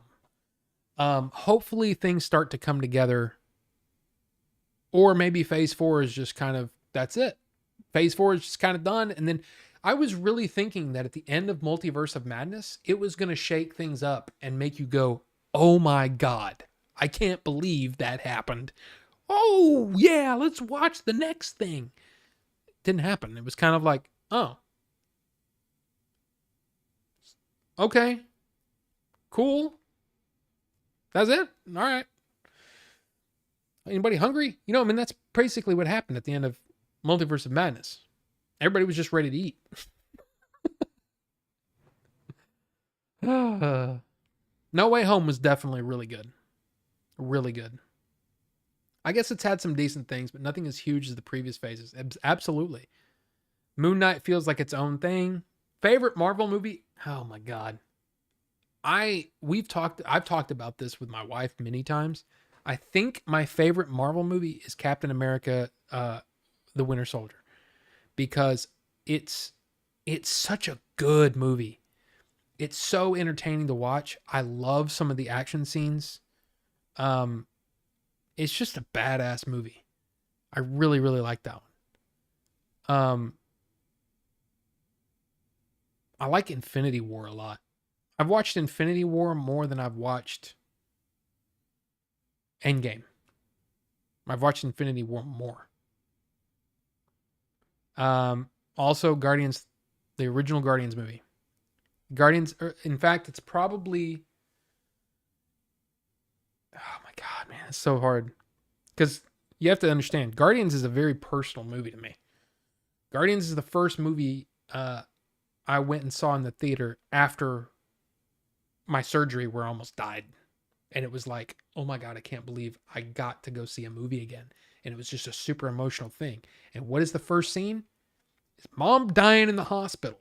And I'm sitting there going, oh my God, cry. I mean, I'm like, this is, I mean, seriously, you go through something like that, you are compromised emotionally, physically, everything is just like, ugh. And so seeing that immediately, my first movie back, it shook me up. And then immediately following that, what happens? Chris Pratt starts listening to, you know, Come and Get Your Love. And I'm laughing and I'm like, this is the best movie I've ever seen. And so it's hard for me to even judge that movie properly. So it's gotta be number one. But Winter Soldier's right behind it. Love Winter Soldier. Anyway, Black Widow should have happened way, way before. Absolutely. It would have been nice for a Black Widow movie to have mattered. It's a bummer. I haven't liked a single Marvel film, not counting Sony, since Avengers Infinity War. That was the start of the drop for me. And Scarlett Johansson is really hot. Yeah. Oops, my bad. LOL, difference of opinions though, no biggie. Dude, there's nothing. Dude, look, as long as you guys aren't, seriously, I have opinions that I know people don't like. I like The Last Jedi, like a lot. I don't love it. I used to love it. Over time, I've gotten more and more irritated by it.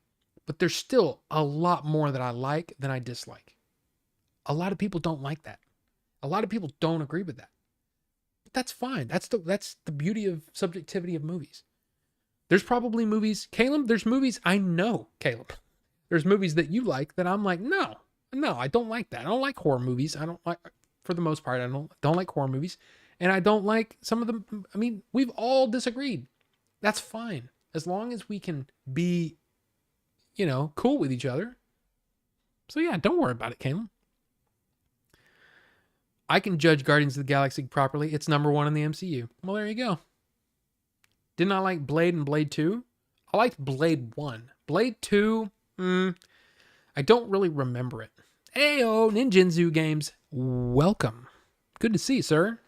I'm going way too late. I still haven't talked about this. Just popping in to say what up. Well, what up? Love Batman vs Superman. Yeah. See, I don't think Batman vs Superman is bad. I just don't think it's great. I think it's fine. Yeah, no Monster Hunter. Sorry. Do I like adult films? There are two ways that I can take that. Like adult films, like the kind of movies that win, Academy Awards. You know, like, I don't know, like what Power of the Dog, or I don't know, some foreign films. I like adult films. If you're talking about adult films, I mean, they serve a purpose. Wouldn't say I like them, you know what I mean? But anyway. Wait, who are you talking about, Phil? Oh, Scarlett Johansson. No, hey. She's You know? I mean, Guardians is probably the best. Of course he does. He loves Familion. I've seen Familion. But that's not... I mean, I guess it is an adult film. Blockbusters definitely is. Blockbuster is probably the one with the most... Like, wow, I can't believe how... Wow. I'm still shocked that was at Blockbuster. Showing female body parts like that. More like Power of the Dong, Rob, those types. Yeah. But no, seriously, it's... Yeah. Scarlett and Margot Robbie, my two crushes. I mean, you can do worse than that. For sure. They're both very, very, very attractive women. Number one crush right now is Ana de Armas. I mean, yeah. Why do I keep doing that? It's like, Rob, that's creepy. You can stop doing that now. Don't plan on watching Bikini Jones. That's a thing. I like adult films, so glad my kid is older now and we don't always have to watch cartoons. Disney Junior sucks. Yeah, Oscar. I mean, I like adult films of an adult nature. I don't need, I don't need The Beast with Two Backs for you Shakespeare fans. I don't need that. I don't. It's just, if it doesn't have a story, and that's the thing, that doesn't, adult films don't have a story. So why would, no, I don't care. No. But if films with adult matters and things like that, I like really, really I like movies that most people don't like. Like a lot of times I'll sit and watch a 4-hour Japanese movie about an aging man and what it's like to get old. It's not 4 hours. I think it's 3 hours. But anyway, I'm just saying I have patience when it comes to movies, and I like movies that deal with adult subject matter. That makes sense. You talking about that hentai? What is that called with the tentacles? Is it just called tentacle porn? Or is there an actual name for it? Pizza Man and Stepsisters are stories, let's be fair. I mean, they're... Okay, that's pretty... Why do I keep whistling? I don't know. Some adult films have a story, like the plumber coming around to fix the sink. I mean, yeah.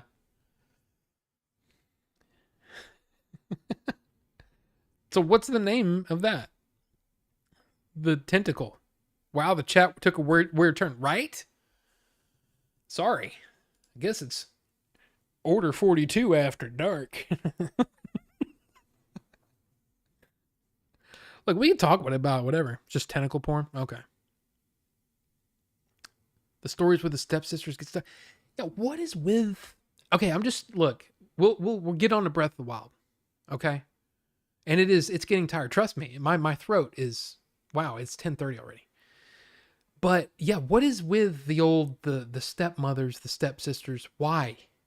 How is that? What? How is that attractive? Or something you're like, I don't know. I just don't get it. Stepdaughters? No, dude, no. That's messed up. I don't understand. It's the taboo thing. I get it. And it's hot right now. But come on. Come up with something different. Oh, I'm stuck in the dryer. That's stupid. You call the cops. The ambulance. If somebody's stuck in the dryer, you don't just like, oh, well, here's my opportunity. Stupid. Listen, stepsisters and stepmoms are hot. I get that. But come on. And yeah, it is the forbidden.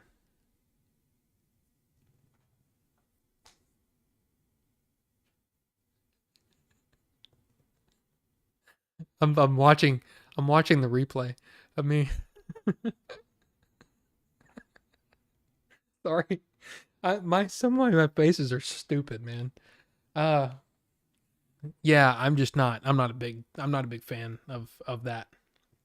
But look, let's wrap it up. Let's talk about I don't really care, honestly, about most of the things that showed up today on the State of Play and the Nintendo Direct, except for Tears of the Kingdom. Of course, Breath of the Wild. Come on. Got to make some edits of someone getting stuck in the driver. Yeah,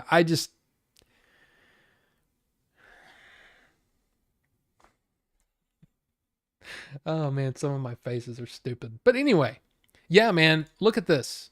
This looks great. I am really, really excited. And I'm thinking, and I've got to figure out how to do this. I know there's a way to do it because there's a lot of streamers that do it. But I want to try to figure out how I can stream like this on YouTube and maybe stream some gameplay of Tears of the Kingdom over on I've got time to figure it out. But stream that over on Twitch. Cuz I think typically games, or would you guys rather me just stay here? But I feel like this is a game that I can totally play and have fun streaming and talking about and stuff like that. So yeah, it's just I just think it'd be cool. But look, I'm really, really excited about Tears of the Kingdom. Some of the footage over on State of Play is only 20 minutes. But some of that looked amazing. Like I'm not interested not interested in Tekken 8. I'm not interested in fighting games for the most part. I can't really say that I'm a big fan, but holy crap, that looked amazing. The other one used to be Project Eve, and now it's, what is it, Stellar Blade, I think? That looked freaking like, holy crap, the graphics. And of course, God of War. I mean, that looks great too. So, and I still haven't played the first one, or any of them. So, yeah. Is this where we talk about the hot D and the sexual exploits of various Targaryens? I mean, right? Did I have a stepsister? No, I have a stepbrother, but I had a stepmom, and I'm just telling it like it is. I was not attracted to her.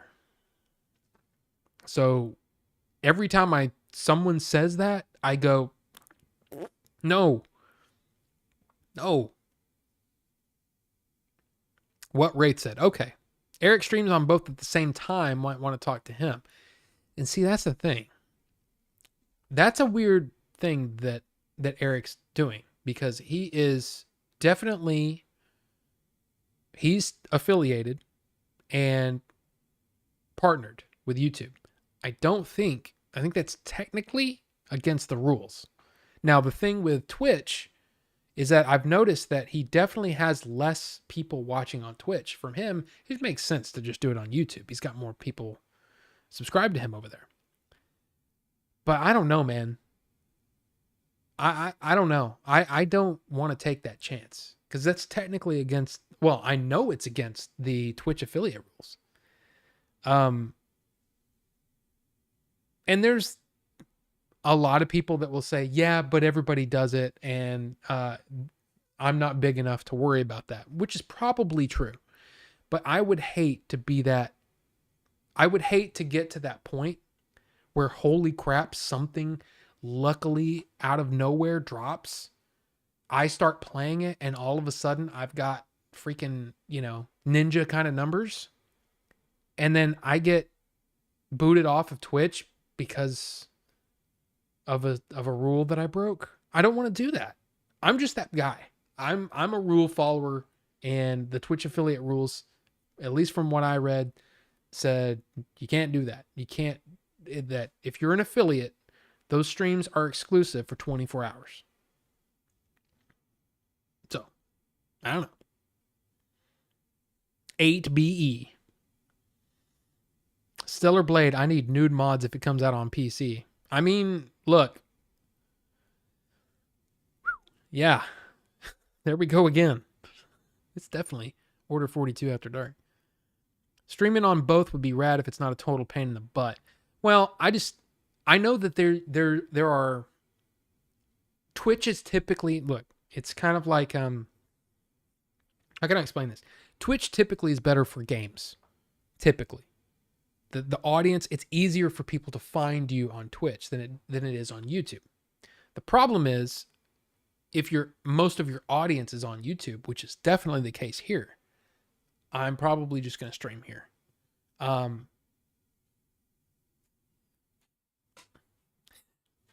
Yeah, no, see, there's no other numbers on the Order 42. Order 42.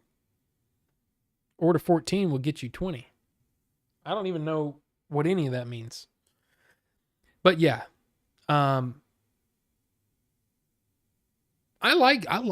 just love Twitch. I really do. I love the way that Twitch works.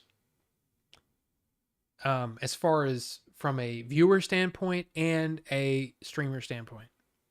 The problem is, for the kind of shows that I do, it's not for that audience. So, order a morning after pill? I mean, I guess. So anyway, we'll figure that out about Breath of the Wild 2, Tears of the Kingdom, which is now Tears of the Kingdom. I can't really call it Breath of the Wild 2 anymore. And I'm not doing hot tub stuff. Chat randomly went horny. I wonder why, Caleb.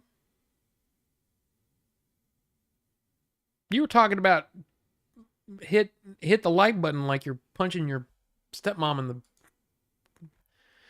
whatever earlier. But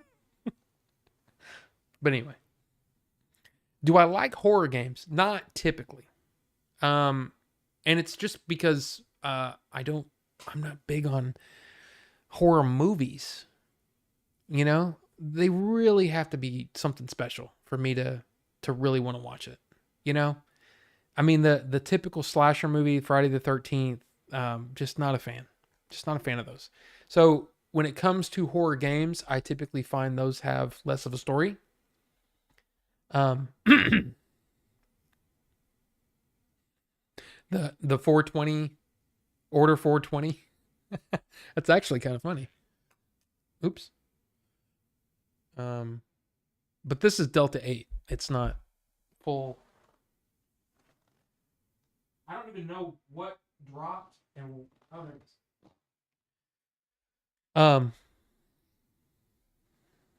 So yeah, it's just a weird thing. I'm not typically into horror movies unless it's different if you're like with a bunch of friends and you're all sitting there laughing and kind of having a good time. That's different. But sitting there and watching a horror movie, I just don't like them. Caleb. I mean, yeah, Exorcist is not a slasher movie. Exorcist is definitely a good movie. I laughed so hard during Hatchet Unrated, I passed out and went unconscious. Oh, dude. I remember seeing opening weekend. I saw Grindhouse. And we were watching what is it? Planet Terror or whatever. Is that what it's called? The first one? The first part? I was laughing. Seriously, we were laughing so freaking hard. It was so good. I think Chad is drunk. Might be time for last orders. I mean, possibly. I can't wait to check out the Nintendo Direct. I was going to watch it, but got drawn to this stream, and it's been fun. Well, Oscar, thank you. I appreciate that. But yeah, you should totally check it out. It's just, for me, I'm just not much of a gamer anymore. I'm more of a casual gamer, and the games that I do play, they need to have a story that I can really sink my teeth into. And that's why I like Breath of the Wild. I loved, you know. But yeah, there was a lot of games on there. A lot of farming games, I'll just say. That's what you should name the vape channel on Discord. I mean, that's a good one. Marijuana is illegal in Texas. I will call the authorities on you after I've tracked your IP address and geolocated your position. Well, Magnus suddenly took a turn. But this is completely legal. I bought it at a store. Delta 8. It is legal to purchase in Texas at a store. It is not full spectrum, whatever. I don't know all the things. I just know that it's legal because I looked it up. Victor Crowley is the best horror comedy, but you're probably just kidding, right? Smoke some pot, Magnus. It will cheer you up. Medicinal. Yeah. Yeah. But anyway, guys, I think we're done. I've talked for 3 hours and 40 minutes, and wow, my throat is tired. I need more water. I'm totally out of water. But you guys, thank you for being here. Seriously, you just don't understand how much I appreciate you guys being here, hanging out. We're just talking, we're chatting, we're having a good time. I love it. I love doing live shows. If I could do that and actually, I don't know, make it, I don't know. I can't just do live streams. But no, I really, really appreciate you guys being here. I really appreciate it. It's awesome. It's very fun. Survive till the end. Good stream. Check y'all later. Wraith, maybe seeing a few if Jay is on. That's right, Oscar. Thanks for always putting up with my stupidity, Rob. I appreciate it. Cam, is fun. It was fun. But thank you guys for being here. You guys have a great weekend. Of course, that crazy Greeks was here. Thank you. Wraith. I mean, look, you guys are awesome. So thank you so much. Not Gary. Appreciate that. Awesome stream. Fun times. But we'll chat at you later. Of course, join the Discord if you want. It's in the description of every video. Thank you guys. I appreciate it. We'll talk at you later.